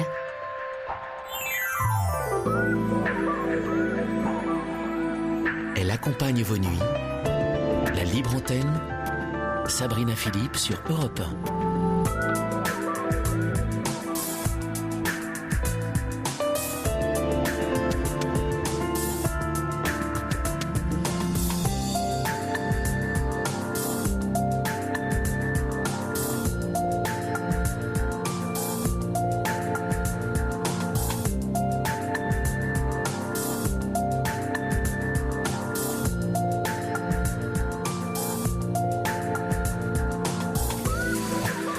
voici ensemble pour cette dernière heure de libre antenne. Nous attendons vos appels au 39 21 et puis vos réactions au 7 39 21, commençant vos messages, vos SMS par le mot nuit.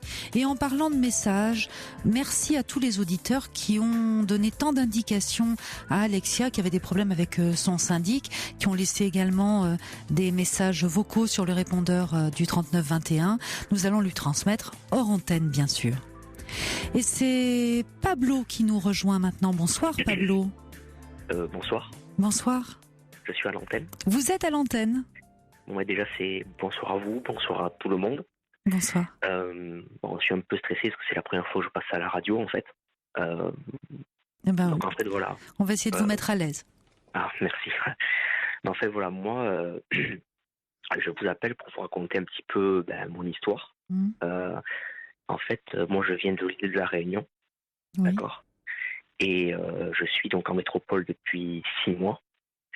Et à la base, je suis parti donc avec un organisme qui justement envoie les jeunes en métropole pour justement travailler. D'accord. Donc, vous avez quel âge, Pablo ? Moi j'ai 21 ans. D'accord, vous êtes tout jeune. Oui, je suis jeune et moi je me suis dit justement, quand j'ai commencé à m'inscrire pour les sélections, j'avais 20 ans. Ça prend beaucoup de temps. Donc il y a tout un tas d'épreuves. Donc il y a des tests de faculté intellectuelle, et des tests avec des consultants, etc. Des mises en situation au milieu professionnel qui durent pas mal de temps. Pardon. Voilà. Donc moi je suis arrivé deuxième de la promotion. Donc on était 450 à avoir postulé. Donc on était 13 à partir. C'était pour quel type de travail ? Dans le commerce. D'accord. Donc on était 13 à partir, donc depuis la Réunion. Donc ensuite, on est parti, voilà. Donc après, on a été dispatché dans plusieurs régions en métropole. Donc voilà, on a fait connaissance sur place. Après, on s'est dispatché. Et donc moi, ça fait 6 mois maintenant que je suis ici en métropole, loin de tout. Et ce qui s'est passé, c'est que 1 mois et demi après mon arrivée, donc j'ai intégré mon travail, tout ça. Il y a eu tout un tas, parce qu'on ne nous prend pas comme ça, donc il y a tout un tas de sélections, il y a tout un tas de choses donc qui est adapté justement à l'entreprise que l'on va intégrer en fait. Donc on nous calque sur ça. Donc, tout était ouvert. Et là, ce qui s'est passé, c'est que j'ai fait ma période d'essai, et 3 jours avant la fin, on m'a dit, écoutez, on ne vous garde pas. D'accord. Donc là, je me suis retrouvé... Ah oui, coup dur, complètement. Alors que moi, je comprends pas, parce que je sais pas ce qui s'est passé. Moi, je trouve que c'était pas normal, parce que même mon responsable était très satisfait de moi, mes collègues, même tous les gens qui étaient les responsables d'autres secteurs ou quoi. Donc j'avais un très bon contact avec les collègues, avec les clients. Enfin, il n'y a jamais eu de soucis. Enfin, je veux dire, voilà. Enfin, je veux dire. Et là, la nouvelle tombe. Au début, j'ai reçu un accusé de réception. Mais bon, il était dans la boîte aux lettres, j'ai vu un papier, je dis bon, c'est pas grave, j'irai le chercher demain. J'ai pas fait attention. Le matin, je pars au travail à 8h, et à 8h05, je monte au bureau, et on me dit voilà, écoutez, Pablo, voilà, ça fait maintenant presque 1 mois que vous êtes ici. Donc comme le prévoit la loi, vous avez 1 mois d'essai. Nous mettons un terme à votre contrat. D'accord. Je n'ai eu aucune explication. Aucune. Donc d'après ce que j'ai compris, l'employeur n'est pas obligé de donner d'explication, mais en général, quand on n'est pas retenu après une période d'essai, en général, on sait au fond de nous pourquoi, parce que soit parce qu'on n'était pas attentif, soit parce on n'était pas... Voilà, en général, le salarié, il le sait. Mais là, rien. Tout se passait bien. Les clients étaient très satisfaits, mes collègues très satisfaits, les responsables satisfaits, la direction satisfaite. Je ne sais pas ce qui s'est passé. Je me suis tourné justement vers l'agence, vers l'organisme. Je ne vais pas dire son nom à l'antenne, parce que voilà, je veux pas faire de polémique ou quoi, mais pour l'expliquer mon cas, ils m'ont dit écoutez, Pablo, débrouillez-vous. Donc alors qu'à la base, moi quand j'ai signé le contrat, on m'a dit si le premier poste ça échoue, soit vous avez un billet pour repartir à La Réunion, ou sinon, on vous trouve autre chose. C'était dans le contrat, j'ai rien inventé. Et là, on me dit, ah ben non, en fait, voilà, ça a été réformé en fin 2016, maintenant, ça marche plus. Alors là, un coup, on me dit A, après on me dit B. D'accord. Donc, là, depuis, je suis au chômage, quoi. Voilà. Ça fait combien de temps, là, maintenant, que vous êtes au chômage? Ça fait depuis l'année dernière, depuis septembre. Je suis parti début septembre, et le 30 septembre, ben, je me suis retrouvé, j'ai fait un mois, à peine, ouais, j'ai fait 28 jours. Là, depuis septembre, septembre, octobre, novembre, décembre, janvier, février, presque 6 mois, quoi. Voilà. J'ai pas beaucoup de chômage. Je me serre la ceinture pour vivre, comme beaucoup de Français et de Françaises. Donc voilà, il n'y a pas de... Ça, c'est... Voilà. Et vous n'avez pas réussi à retrouver un travail? Pour l'instant, non. J'ai fait même agence intérim. Comme j'ai moins de 25 ans, j'ai droit à la mission locale. Pôle emploi, j'ai sollicité des dizaines d'entretiens à la mission locale que j'ai eu. J'ai tout eu. Hein. J'ai eu même des conseillers pour faire des formations, pour l'emploi, pour l'apprentissage, pour l'intérim. J'ai exploré toutes les pistes. Je me suis inscrit j'habite dans le Var. Donc dans la ville où je suis, je me suis inscrit dans plus de 6 agences d'intérim. Mais aucune nouvelle, je postule sur le site de Pôle emploi, j'ai dû postuler à des dizaines et des dizaines d'annonces, je n'ai eu aucun retour. D'accord. Voilà. Sinon, c'est une situation très compliquée là. En plus, vous êtes très jeune, hein, on sent que vous êtes volontaire, vous faites plein de choses. Oui, moi je suis pas au chômage, je veux dire... Voilà, je peux dire, je suis pas le genre de personne qui va me lever à 14 heures, qui va... voilà, quoi. Et bon, après, si c'était que ça, bon... L'air de rien, on pourrait avoir le soutien de ma famille, des amis, tout ça. Le problème, c'est que j'en ai parlé à personne de ma situation. Personne n'est au courant. Donc ils pensent que vous travaillez, c'est ça, votre famille? Oui. Je vais dire la vérité, oui. D'un côté, je ne leur ai pas menti, parce que je ne peux pas mentir à la famille, mais j'évite le sujet. Quand on me dit, alors, le travail, je dis, oh, ça va, tout va bien, voilà, tout va bien. Et toi, comment tu vas? J'esquive le sujet, je ne veux pas rentrer dans le sujet, en fait. Voilà. Vous avez réussi à vous faire des amis ici, Pablo? Non. Ou vous êtes isolé? Je suis en train de me marginaliser, en fait. Je suis chez moi. Voilà, je peux dire, j'ai plus d'amis, plus de famille. Là-bas, j'ai quitté mon travail. J'étais dans le commerce aussi, donc j'ai quitté travail, amis, famille, région, repères, tout, quoi. Ici, j'ai rien, quoi. Je suis tout seul. Est-ce que vous pourriez envisager de rentrer, d'ailleurs, c'est une question aussi de René, est-ce que vous pourriez envisager de rentrer à La Réunion? Ah ben, rentrer, bien sûr. Tous les jours, j'y pense. C'est vrai que Monsieur René, il pose la bonne question. Il y a beaucoup de personnes qui me diraient la même question, qui me poseraient la même question. Mais ça coûte très cher. Il faut le billet d'avion. Il faut payer le billet d'avion qui autour des 1 000 euros. Quand on part là-bas, il faut déjà trouver un travail au préalable. Il faut payer, comme ici en métropole, un mois de caution, un mois de loyer. Là-bas, c'est très cher. La nourriture, c'est cher. Le logement, c'est très cher là-bas. Bien sûr. Donc, mais vous n'avez pas vos parents là-bas? Alors, oui, mais j'en ai pas parlé à mes parents. J'ai honte, en fait. J'arrive pas, en fait. Parce que vos parents pourraient vous héberger, Pablo. Oui, mais comment dire, je veux dire, c'est...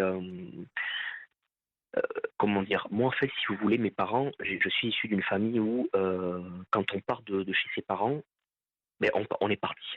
Il n'y a plus de retour possible. C'est strict. Voilà, c'est... dans le sens où... même le fait de demander à revenir, déjà la réponse je la connais, je pourrais demander, mais en plus c'est un déshonneur. D'accord. Et des frères et sœurs qui pourraient vous accueillir? Non, je suis fils unique. Bon. Donc là, à l'heure actuelle, j'ai pas de travail, j'ai de l'argent, j'en ai juste de quoi vivre, je fais attention, je paye mon loyer, j'ai réussi J'ai fait mon dossier d'APL en novembre. J'ai eu mes premiers appels en février. Donc j'ai eu là, ça sera le deuxième versement. Donc depuis novembre, j'ai rien. Novembre, décembre, janvier. Donc ça a mis 3 mois. Ça met énormément de temps. On me demandait un tas de papiers. On m'a demandé toutes mes fiches de paye d'avant, tous mes contrats de travail, les impôts. On m'a tout demandé. On m'a tout demandé. Il y avait des documents manquants, donc j'ai dû contacter les administrations à La Réunion pour leur demander. Ça a pris aussi du temps. En plus, quand il y avait eu le cyclone dernièrement, on me demandait un papier de mon ancien employeur. Il y avait eu des problèmes de liaison, donc voilà, ça fallait attendre une semaine après que tout se rétablisse. Et après, voilà, donc ça a été très long. Vous avez envie de quoi, Pablo? Vous auriez envie de rester ici en métropole? Je sais plus, franchement, je sais plus. Écoutez, franchement, quand on part tous, quand notre sélection on est parti, nous, on a des rêves plein la tête. On se dit travail, argent, développement, la vie, Paris. Enfin, vous voyez ce que je veux dire? Cette vie, voilà. Enfin, on était chaud. Quand on est descendu, on était à l'aéroport, on est descendu, on était chaud bouillant, quoi. On était dans le coup, quoi. Et après, là où ça redescend, je m'en souviens, et ça c'était la pire des soirées de ma vie où j'ai passé, je m'en souviendrai toujours. J'avais toutes mes valises, donc la propriétaire m'a donné la clé, tout ça, donc je suis rentré. J'ai posé mes valises, je suis allé dans le salon, moi je suis dans un meublé en fait. Je me suis assis sur le canapé, je suis resté 3 heures assis, je me suis dit mais qu'est-ce que je fais là quand même? Et donc vous savez, la tension elle est redescendue. Enfin, vous dire pas la tension, mais l'effet de joie en fait. Et l'adrénaline, c'est redescendu en fait. Et ça a été très dur. Et là en fait, j'ai personne quoi. Oui, après bien sûr, je reçois des coups de fil, des appels par Skype. Après, bon, nous les jeunes, on a ce qu'on appelle le Discord. Je sais pas si vous connaissez, c'est un chat où tu parles en ligne, c'est le Discord, Skype, Messenger, Snapchat, Viber. Vous avez des amis à La Réunion? Ah oui, bien sûr, j'ai mes amis, j'ai ma famille, bien sûr. Parce que là, vous parliez de vos parents qui étaient stricts, vous avez des oncles, des tantes, des référents là-bas qui sont un peu moins stricts. Oui, bien sûr. Oui. Oui, j'ai des référents, mais c'est un petit peu, comment dire, c'est particulier. Vous savez, la famille, c'est toujours un peu particulier, vous savez. C'est toujours un peu particulier. Donc, et vos amis, ce sont des amis proches? Ah oui, bien sûr, ce sont des amis j'ai fait mes écoles avec, j'ai fait les cours avec eux et tout, bien sûr. Même eux, je leur ai pas dit quoi. Les seuls moments de plaisir, quand je me sens bien, c'est quand on se parle sur Skype, quand on s'appelle au téléphone, quoi. J'entends leur voix, des fois on se raconte des nos souvenirs, nos délires passés qu'on a eus. Mais après, vous savez, quand vous raccrochez le téléphone et que tout redevient calme, c'est dur quoi en fait. C'est très dur en fait, c'est psychologiquement c'est infernal. On dit souvent, les gens disent souvent je me sens seul, mais là c'est la solitude totale de chez total. Il y a rien. Je me lève le matin, c'est calme. Je me couche, c'est calme. Je mange, je suis seul. Je me lève, je suis seul. Je me couche, je suis tout le temps. Ça m'arrive tellement que je me sens seul. Des fois, je sors de chez moi, je fais juste le tour du pâté de maison pour croiser des gens, leur dire bonjour et qu'ils me regardent juste quelques fractions de secondes. Au moins, ils m'ont dit bonjour, ils m'ont fait un sourire. Je fais le tour des pâtés de maison. Vous êtes vraiment dans une grande solitude, Pablo, une solitude en plus à 21 ans. Ben oui. Vous vous trouvez dans quelle région, on nous demande? Moi, je suis dans le Var. Dans le Var, et dans quelle peut-être ville? Je souhaiterais pas trop le dire. D'accord. En fait. Si ça vous dérange pas, mais non, bien sûr, voilà. Mais peut-être qu'il y en a certains qui pourraient se dire tiens, on pourrait lui proposer un emploi. C'est pour ça que certainement ces questions arrivent. Moi, j'habite dans une petite ville du Var. Il y a à peu près 9-10 000 habitants. En gros, c'est à côté de Mandelieu-la-Napoule. C'est pas loin. Voilà, c'est pas loin de Mandelieu-la-Napoule. Donc, c'est une petite île. Et dans le milieu de la restauration, puisque ce sont justement des zones touristiques. J'ai aucune connaissance. J'ai aucune connaissance dans le milieu. J'ai déjà essayé, mais je suis nul. Je connais j'ai déjà essayé quelques petits métiers même par le passé, des petites, même quand j'étais un petit peu plus jeune. Je veux dire, enfin plus jeune, quand j'avais mettons 16-17 ans, où j'ai déjà fait des petits jobs comme ça, mais la restauration, j'ai déjà essayé. Je suis nul en ça. Je suis nul. Moi, c'est plus le commerce, parler, la relation avec le client. C'est plus ça, moi, qui me... Voilà. Qui vous plaît. Voilà, c'est ça. Donc là... En plus, c'est... Parce qu'il va y avoir des emplois de saisonniers quand même dans cette région. Ah oui, là, quand la saison va revenir, oui, je veux dire, après, il y aura des... Après, oui, le saisonnier, ça dépanne, mais après... oui, ça ne sera pas pérenne, mais normalement, il devrait y avoir quand même des annonces de saisonniers. Oui, bien sûr, c'est la restauration, tout ça, les plages, plagistes, etc., etc. Après, voilà, moi, je cherche un emploi pour remplir le frigo et payer le loyer. Après, là, certes, j'ai des acédiques, j'ai un petit complément de RSA, les APL, mais j'ai pas envie de vivre comme ça. C'est pas une vie, vivre comme ça. C'est pas une vie, ça. On peut pas vivre comme ça, c'est pas possible. Bien évidemment. C'est pas et puis là, vous êtes enclavé quand même, parce que vous êtes dans une petite ville, donc ça favorise pas non plus. C'est pas comme si vous étiez dans une grande ville avec plus de propositions d'emploi. C'est ça, si j'habitais à Nice, Marseille, des villes comme ça, je veux dire, oui, il y aurait plus de possibilités. Mais là, c'est un peu plus compliqué. Mais bien sûr que J'ai déjà pensé à déménager. Mais c'est coûteux. Comme j'expliquais, le premier loyer, la caution, tout ça, c'est coûteux. J'ai pas l'argent nécessaire. J'ai juste de l'argent pour vivre, pour le manger, pour les factures, le loyer, voilà. Et après j'ai un autre problème, c'est aussi à cause du tabac, c'est le tabac. Je me suis mis les doses depuis que je suis venu ici, ça a énormément compté. Maintenant, je suis à 3 paquets par jour. 3 paquets par jour, pas mal. Je suis à 3 paquets par jour, ouais. Donc moi, le moins cher que j'ai fait, c'est que je me les roule, c'est moins cher. C'est les boîtes à rouler, comme ça c'est beaucoup moins cher, et après je les mets dans le paquet, et c'est 3 paquets et demi, quoi. Donc j'ai des gros problèmes avec le tabac. J'ai pris du poids, j'ai pris au moins 5-6 kilos. Je mange très mal. Il faut que ça s'arrête là, Pablo. D'une façon ou d'une autre, il faut que ça s'arrête. Vis-à-vis de vos... Idéalement, je vais vous poser une question. Si vous aviez le choix, ça serait trouver un travail en France ou ça serait rentrer à La Réunion? D'un côté, je suis partagé parce que je me dis que peut-être il faut s'accrocher et ne pas désespérer. Mais d'un côté, je me dis, Pablo, écoute, ici t'as rien, on va rejoindre tes proches. Parce qu'ici t'as rien, quoi. Je veux dire, t'as rien du tout. T'es seul, il fait froid, je veux dire, c'est... Non, mais surtout que là, vous êtes dans une situation en plus, c'est pas comme si vous étiez dans une ville plus grande, encore une fois. C'est que les possibilités d'emploi sont beaucoup plus restreintes. Il y a beaucoup moins de postes. Alors en effet, il y aura certainement du saisonnier, mais en septembre, ça s'arrêtera. C'est ça. Et même quand il y a quand il y a des offres d'emploi sur le site Pôle emploi, je ne sais pas si je peux dire le nom de l'enseigne, de oui, Pôle bien emploi, sûr, Pôle emploi, oui. De Pôle emploi, je vois l'annonce, je postule, mais il y a tellement, il y a pas trop d'annonces dans le secteur. Donc dès qu'il y a une annonce, j'ai déjà vu les annonces avec 60 candidatures dessus. Bien 60. sûr.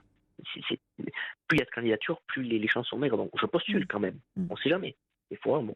Mais non, il y a pas de retour. Parce qu'il y a tellement de personnes qui met les CV, ils postent que nous, on est un petit peu on tombe un peu au fond, quoi. Je veux dire, bon. J'essaye de me motiver, j'essaye, mais bon, je n'ai pas la personne, personne n'est au courant de ma situation. Pablo, je pense qu'il faut commencer par là. Vous êtes enfermé, vous êtes muré dans le silence, par dignité, hein. Vous l'avez fait. Ah ouais, c'est la vérité, je suis tout seul, ouais. Mais par dignité, vous l'avez fait. Vous n'avez pas voulu dire aux autres que vous n'aviez plus de travail. Ouais, vous n'avez pas voulu leur dire votre situation. Mais il n'y a pas de honte, en fait. Il n'y a pas de honte vis-à-vis de vos amis. Alors je comprends, peut-être vos parents sont plus âgés, il y a des peut-être plus conventionnels, plus rigides, d'accord. Mais ouais. Il n'y a pas de honte à ne pas trouver de travail. Il n'y a pas de honte dans ce qui s'est passé non plus. Ouais, je sais, je suis pas le seul, mais c'est dur pour moi. Parce que j'ai jamais été comme ça, je sais pas gérer ça. En fait, la situation, en fait, c'est hors de contrôle, en fait. C'est hors de contrôle. C'est du grand n'importe quoi. C'est du grand n'importe quoi. Donc, c'est pour ça, Pablo, qu'il faut que ça s'arrête. Il faut que ça s'arrête. Ah oui, c'est le but, ouais. Et pour que ça s'arrête, il va falloir en parler au moins à vos amis. Et voir s'ils peuvent pas vous aider à vous faire revenir. Je comprends. S'ils se cotisent, ils peuvent vous aider pour un billet d'avion. Une fois là-bas, vous allez retrouver un poste et vos amis. Je sais qu'ils le feraient. J'ai de très bons amis, je sais qu'il n'y a pas de souci. Mais alors Et puis vous les rembourserez Et vous les rembourserez Je les ai aidés, ils m'ont aidé. Mais bien sûr, alors. Il n'y a pas de souci, mais... Alors voilà, mais... Je sais plus quoi, en fait, je sais pas si... Je sais pas, en fait. C'est trop compliqué, j'arrive plus à rester en plus. Moi, je suis parti ici, je suis jeune, j'ai 21 ans, je me suis dit, bon, ben, c'est bon, tu vas découvrir autre chose. Mais là, en fait,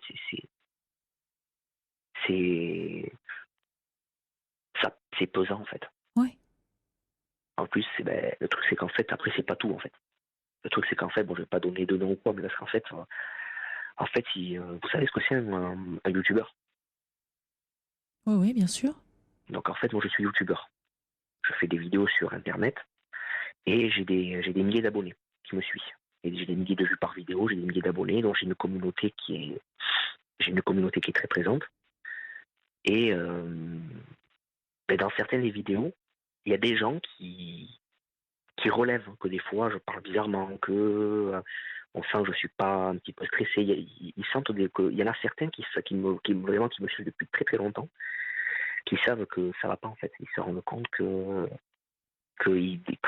ça va pas, qu'il y a un petit souci, que je suis pas normal. Mais ces vidéos ne vous ramènent pas un peu d'argent? Parce que quand on a des vidéos qui sont qui sont vues, normalement ça ramène un petit peu d'argent? Non, en fait, j'ai une éthique, en fait. Moi, j'ai des éthiques, c'est tout simplement, je fais de YouTube par passion, en fait.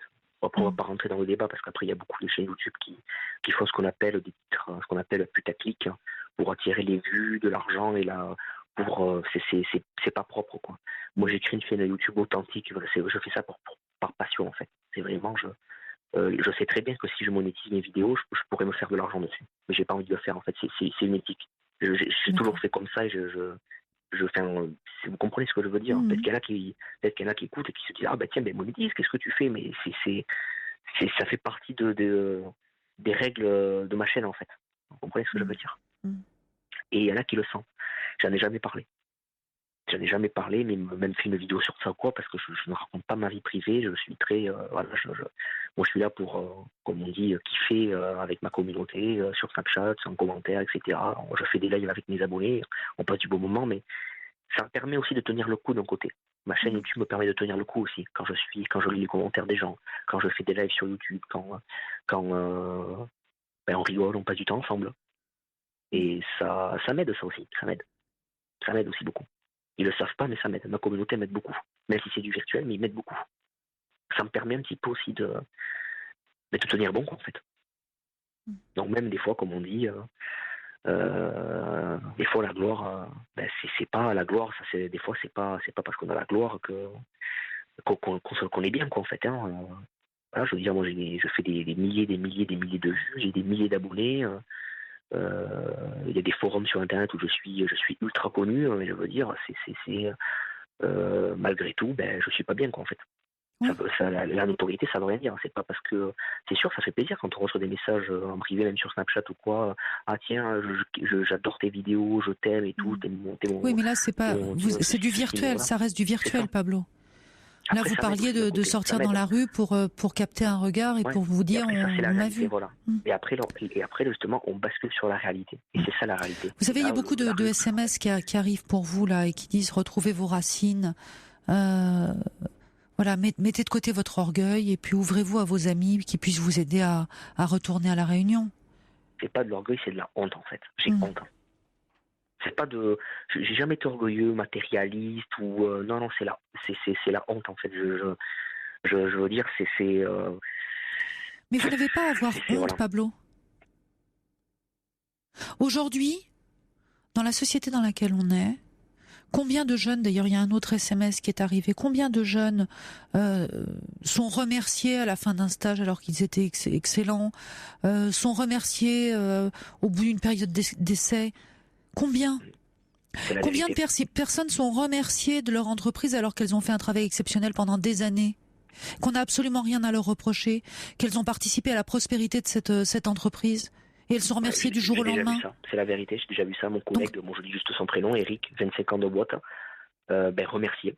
Voilà, tac, comme ça, le lundi il vient, une heure après, il pose sa blouse. Mais c'est pour ça, pourquoi avoir honte? Il n'y a pas de honte à avoir?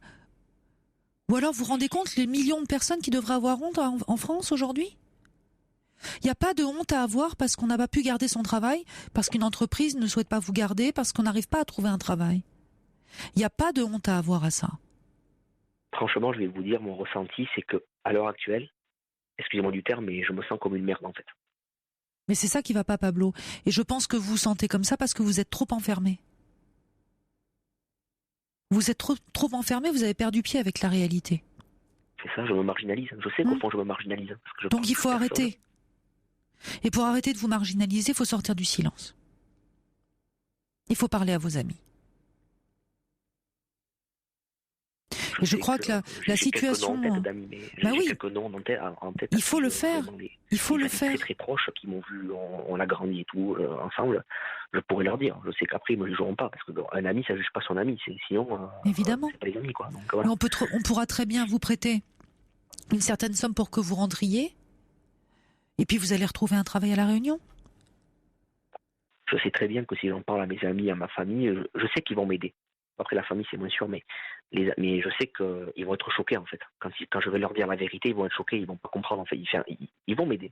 Mais oui, ils vont vous aider. En fait. Ils vont être choqués, ils vont dire mais attends, mais comment ça, mais qu'est-ce que t'es sérieux dans ce que tu fais, t'es sérieux dans ce que tu dis là, c'est vrai. Ouais, c'est la vérité. Ils savent pas que je vis comme un rat. Je vis comme un rat, je me terre chez moi. Je vis comme un... Pablo, vous avez beaucoup de courage. Vous avez beaucoup de courage déjà d'avoir traversé tout ça. Et dans le silence en plus. Dans le silence. Mais à un moment, là, vous faites de plus en plus de mal. Alors il n'y a pas 36 solutions dans votre situation. Soit il faudrait que vous alliez dans une plus grande ville pour trouver un travail. Et manifestement, et bien évidemment avec vos moyens réduits, c'est difficile. Soit il faut rentrer à La Réunion.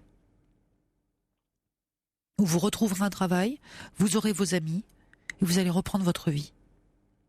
Ou au pire, ce que je fais, c'est que, comme vous l'avez dit, je dis l'ultime vérité à tout le monde. Je dis l'ultime vérité, en fait. Quand je dis l'ultime vérité, c'est ce qui se passe. Je dis ce que je vous ai dit. Voilà. Oui. Je leur dis, voilà, je dis... et vous pouvez leur dire, voilà, j'ai tout fait, j'ai été à la mission locale, j'ai tenté je ne sais pas combien de candidatures, ça ne fonctionne pas.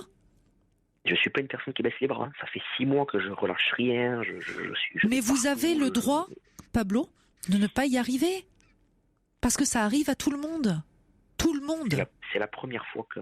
Mais vous avez 21 ans et ce ne sera pas la dernière. Pourtant, je ne vais pas vous mentir, tout ce que j'ai fait, pour l'instant, je l'ai réussi. J'avais réussi mes études, ma chaîne YouTube, je l'ai réussi, j'ai tout réussi. Et c'est la seule chose qui était quand même importante. Partir, tout laisser, tout quitter pour tout reconstruire. C'est pas rien. Pas tout le monde peut le faire. Même à La Réunion, il faut savoir que les Réunionnais, il y en a qui nous aident d'ailleurs, bonjour à eux, dédicace à tous les Réunionnais, et les autres d'outre-mer d'ailleurs, la majorité sont attachés à leur terre. Et pas tout le monde n'ose comme ça partir.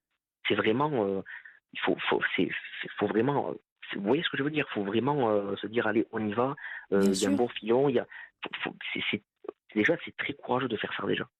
Je vous trouve très mature, moi, pour 21 ans, même dans votre voix, hein, Pablo. Vous êtes très mature. Hein.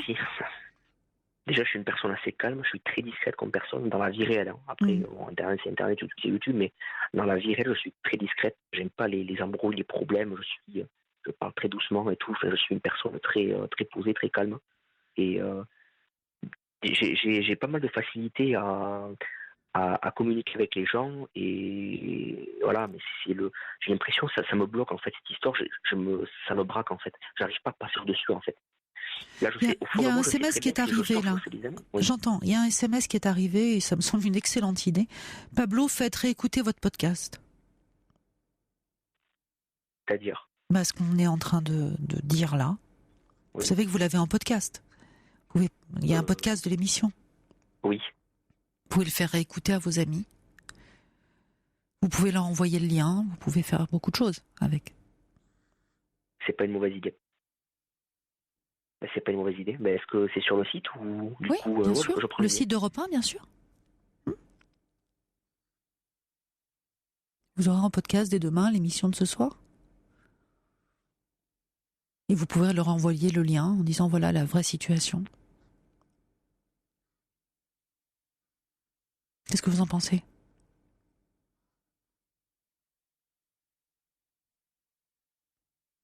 Vous êtes plus là, Pablo ? Ah, ça a coupé. Une petite pause musicale et je vous retrouve juste après. Laissez vos messages à la libre antenne d'Europe 1 au 39 21, 50 centimes la minute.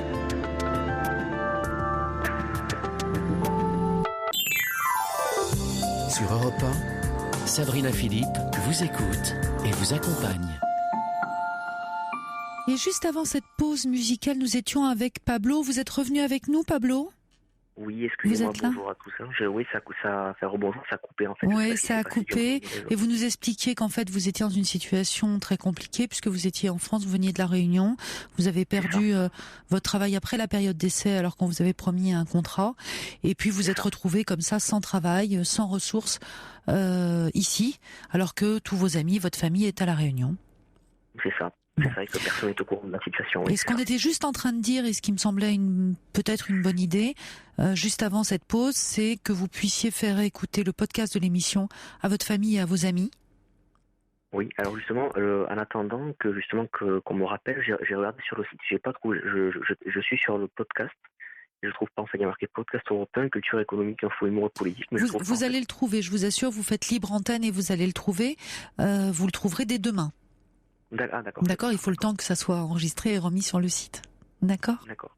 Donc ça peut être une solution. En tout cas, tous les messages, tous les SMS qu'on reçoit pour vous vont dans le même sens. En tout cas, merci à déjà tous les auditeurs et les auditrices qui ont envoyé des messages pour conseiller. Ça fait plaisir parce que c'est vrai que moi je pensais que j'étais un petit peu un cas isolé, quoi. Non, vous n'êtes pas un cas isolé. Il y a beaucoup de personnes qui se retrouvent dans votre situation, Pablo. Et encore une fois, vous n'avez pas à avoir honte. Et tous les messages vont dans ce sens-là. Voilà, ce n'est pas à vous d'avoir honte, nous dit Lilia. C'est à l'organisme qui vous a vendu des illusions et qui est responsable de cette détresse. Maintenant, ils veulent plus rien savoir. Mais évidemment. J'appelle. Bon, je sais pas si mon numéro est bloqué, mais j'appelle. Après, j'ai essayé d'appeler avec un autre numéro. Là, le téléphone il sonne. Mais quand ça avec mon numéro que j'ai là, ici, ça sonne pas. Bon. Bon, je sais pas ce qui s'est passé, mais voilà. Maintenant, ça monte de me débrouiller tout seul. Pablo. Plus avec eux. Pablo, en effet, de toute façon, avec eux, maintenant, c'est fini. Cette histoire, en plus, date de 6 mois. C'est pas évident. Alors, certains messages disent vous pourriez vous retourner contre eux, mais c'est pas évident, parce que là, votre priorité, c'est déjà de pouvoir vous nourrir et de vous loger, si j'ai tout bien compris. Je crois vraiment qu'il faut sortir du silence. Il faut prévenir vos amis. Et il faut pas avoir honte de demander de l'aide, Pablo. Ça nous arrive tous à un moment ou à un autre. Et demain, ce seront peut-être vos amis qui vous demanderont de l'aide. Et c'est ça l'amitié. C'est vrai, c'est la vérité. Et c'est pas de se cacher et d'essayer d'être fort vis-à-vis des autres. C'est pas ça l'amitié. Ils sont là pour vous. Et un jour, vous leur rendrez d'une autre façon. Déjà, je dois m'extérioriser déjà. M'extérioriser. Parce que je suis marginal. Et je sais que ça va pas en fait. Je commence à... Après voilà, moi je suis une personne, j'encaisse les choses. J'ai aussi des complications dans ma vie ou quoi. Mais je suis une personne qui encaisse bien les choses. Mais là, au bout d'un moment, quand c'est trop à long terme comme ça, après voilà, moi je suis croyant, des fois je prie, ça m'aide aussi à tenir. Mais après, voilà quoi, il faut des actions quoi, et faut que je. Non mais il faut le dire à vos amis, et je pense qu'il faut rentrer à La Réunion là. Voilà. Je pense aussi. Ouais, je pense aussi. Non, c'est pas une solution. Parlez-leur le plus vite possible. Et demandez-leur l'aide pour pouvoir rentrer, et vous allez retrouver un travail là-bas, et vos amis et votre famille. En tout cas, et tout le monde a le droit à l'erreur dans la vie, Pablo. C'est l'erreur qui nous fait grandir aussi, vous comprenez ? Une vie parfaite, ça n'existe pas. Une vie parfaite comme ça. Il n'y a pas de vie parfaite. Et ce sont tous nos échecs, toutes nos difficultés, qui font aussi qu'on grandit. Donc ça vous a fait grandir. Ah oui, là j'ai compris que voilà, c'est vrai, ouais. Bah oui. Moi, je pense qu'il faut que quelqu'un, neutre, parce que vous êtes une personne neutre, les auditeurs aussi, je ne vous connais pas, je ne les connais pas, ces personnes, et que des gens me disent pareil, faut laisser faire comme ça. Et que, voilà, parce que faut rentrer, quand on est tout seul, on ne sait plus quoi faire. Je sais, mais il faut vraiment sortir du silence, là, ça n'a pas de sens. Et encore une fois, mais quelle honte! Il n'y a pas de honte à avoir. Tout le monde s'est retrouvé à un moment sans emploi, tout le monde s'est retrouvé dans une situation difficile. Aujourd'hui, en France, c'est comme ça. Si encore j'avais fait une photographe ou quoi, je veux bien. Mais non, mais il n'y a pas de honte à avoir, Pablo. Ça arrive à un nombre incalculable de personnes. D'accord. On va dire que c'est un accident. Voilà, c'est un accident et que maintenant il faut se reprendre. Voilà. Je pense que c'est ça, il faut se reprendre. Ben oui, il faut que vous vous repreniez. Alors surtout, on va se dire au revoir, mais ne raccrochez pas, parce qu'on a 2 numéros à vous donner. Voilà, me dit-on. D'accord, mais je vous remercie. En régie. Et je remercie aussi tous les auditrices et les auditeurs qui ont envoyé des messages pour conseiller. Et, merci beaucoup. Merci à vous, Pablo. Je vous souhaite plein de bonnes choses pour l'avenir. Et puis, n'hésitez pas à nous tenir au courant. Lorsque vous serez rentré, j'espère vraiment que vous allez rentrer très vite, mais je pense que si vos amis se mobilisent, ils vont vous prendre un billet d'avion et vous allez rentrer, tout simplement. Je pense que ce sera le cas, oui. Et il faut le faire le plus vite possible et arrêter de fumer 3 paquets de cigarettes par jour et de manger des cochonneries et de continuer comme ça. Ça aide pas, je comprends ça. D'accord. Je vous remercie à vous, à tout le monde, et je vous tiens au courant dès qu'il y aura du changement. Voilà, D'accord, ne raccrochez pas surtout, on a des numéros à vous donner hors antenne, d'accord? Je vous remercie, c'est gentil. Merci à vous, Pablo. Bonne chance, bon courage. Au revoir. Au revoir. Toutes vos confidences, Sabrina Philippe, au 3921. 50 centimes la minute, plus coût de l'appel. Europe 1. Et c'est Hervé qui nous rejoint pour ces toutes dernières minutes d'émission. Bonsoir Hervé. Bonsoir. Bonsoir. Merci pour votre appel. Vous avez attendu jusqu'à cette toute fin d'émission. Oui, tout à fait. Vous vouliez réagir, c'est ça? Disons, je sais pas, peut-être que je voudrais apporter un message d'espoir et un peu de sourire dans l'émission, là. Oui. C'est parce que j'ai entendu ce monsieur qui s'appelait Patrick, je crois, et qui était plein de doutes. Grosso modo, il était, on va dire, il était vierge et il avait un certain âge, je sais pas, moi, 25-26 ans. Voilà. Oui. Moi, je voudrais tout simplement donner un message d'espoir, c'est que moi, aujourd'hui, j'ai 65 ans. J'ai eu une carrière un peu agitée, mais très brillante peut-être. Mais en fait, je suis dans le même cas que lui. C'est-à-dire que moi quand j'étais jeune, pour des raisons X, j'étais, vous savez, là, on en parle, là, j'étais logé à un moment donné au bord de la Sambre, là, du côté de Maubeuge, on en parle beaucoup ces temps-ci. Et donc, en fait, j'étais dans une situation, j'étais au milieu à Maubeuge, j'étais au milieu, pour des raisons X, au milieu de gens alcooliques. Toute ma famille était alcoolique. Voilà. Ouais, donc c'était quand même pas simple. Hein, voilà. Oui, bien sûr. Et donc, on va faire court. 13 ans, 14 ans, 15 ans. J'ai voulu faire des études comme lui.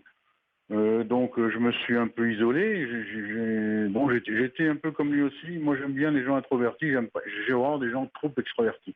Donc je l'ai écouté. Là, j'ai vu qu'il était en train de lutter. Puis moi, j'ai fait des études d'ingénieur. Et puis comme en fait, ça s'est empiré du côté de la Sambre, du côté du Nord, du côté des ch'tis, là. C'est bien rigolo quand on fait le film sur les ch'tis, là, comme l'a fait Danny Boone, mais quand vous y êtes en coron, je vais vous dire, je passe.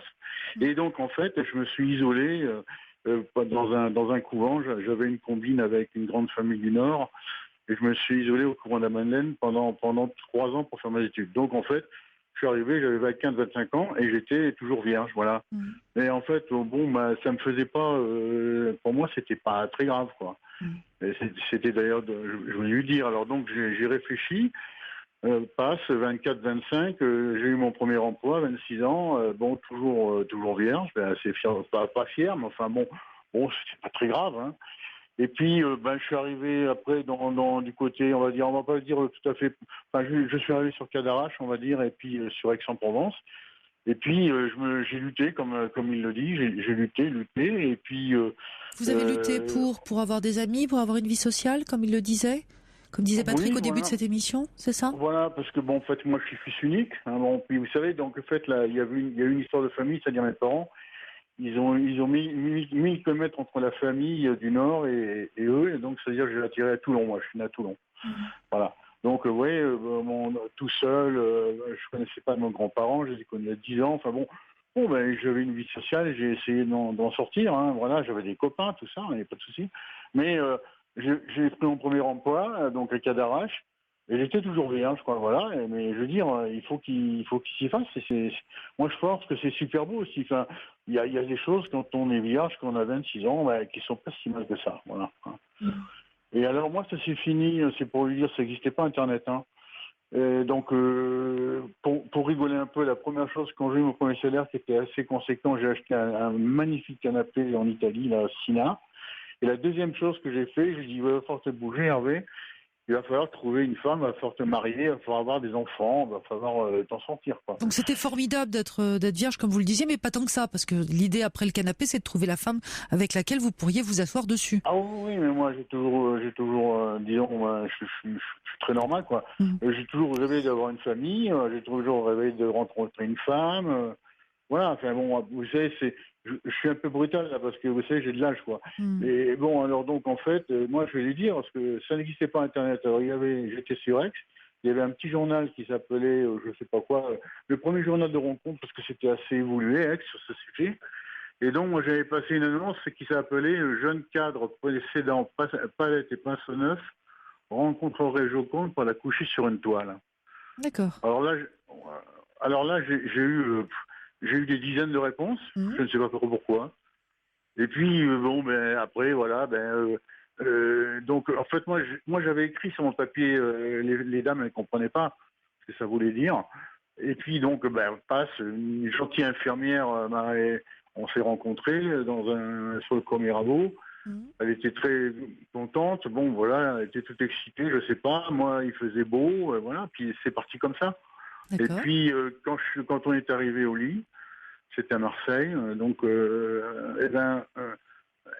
elle comprenait pas, elle m'a couché sur le lit, elle me disait, mais t'as un problème? Non, moi, j'ai pas de problème, mais t'as pas bien lu mon annonce. Mon annonce, c'est jeune cadre possédant palette et pinceau neuf, coucherait bien Joconde sur une toile. J'ai dit, voilà, je suis vierge, c'est tout, j'ai 27 ans, je suis vierge. Ah bon? Mais ça, les gens, elle était complètement suffoquée, voilà, ça s'est bien passé. Et puis après, voilà, il faut lui dire aussi que j'ai eu 2 enfants. D'accord. Avec cette infirmière? Avec cette infirmière. D'accord, donc ça a été une rencontre et ça a été la bonne. Et vous êtes mariés, vous avez eu des enfants? Ah oui, j'en ai fait plein. Enfin, j'en ai fait plein. Non, c'est pas que j'en ai fait plein, mais la vie, après, il faut lui dire, vous savez, la vie aujourd'hui. Bon, j'ai eu 2 fils d'abord. Après, elle a fait de la politique sur Aix avec les voisins. On a divorcé parce que bon, il y a eu des soucis politiques. Et puis après, je suis reparti. Voilà, j'ai rencontré une dame. J'en ai pas rencontré beaucoup de dames. J'en ai rencontré 3-4. Hein. Et puis la vie a continué. Et puis après, avec une deuxième épouse, j'ai eu une fille. Voilà. Et puis j'ai eu 3 enfants. Et puis la vie est belle. Et puis j'ai fait plein de choses. J'ai syndicalisé la politique. Donc votre message, d'accord, vous avez fait plein de choses. Votre message pour Patrick, c'était. Il faut qu'il se batte. Qu'il se batte. Ça va venir. Il n'y a pas de honte à dire. Je veux dire, voilà. Et puis, moi, je crois à l'entendre, je sens qu'il va y arriver, quoi. Voilà. C'était un battant, hein, Patrick, on l'entendait, il partait de loin, il nous le disait, et il avait déjà fait beaucoup de progrès pour avoir une vie sociale. Voilà. Et il lui restait cette vie amoureuse, et votre message ce soir pour lui, c'était de lui dire, j'ai été dans la même situation que lui, et puis j'ai réussi, j'ai eu des enfants, je me suis mariée, même 2 fois, voilà. C'était votre message ce soir, en tout cas. Mais lui, Patrick, il faut qu'il se batte. D'accord, merci beaucoup Hervé pour ce message d'espoir, pour terminer cette émission. D'accord, voilà, parce qu'il vous en faut un peu de temps en temps. Oui, merci, belle nuit à vous. Belle nuit, au revoir. Au revoir. Et voilà, c'est terminé. Je voulais remercier Paul et Amandine qui sont au standard et puis Fifi aux manettes. Puisque dès demain, vous retrouverez Sophie Betters et puis dès lundi, Caroline Dublanche. Merci à vous pour votre écoute. À très bientôt et belle nuit.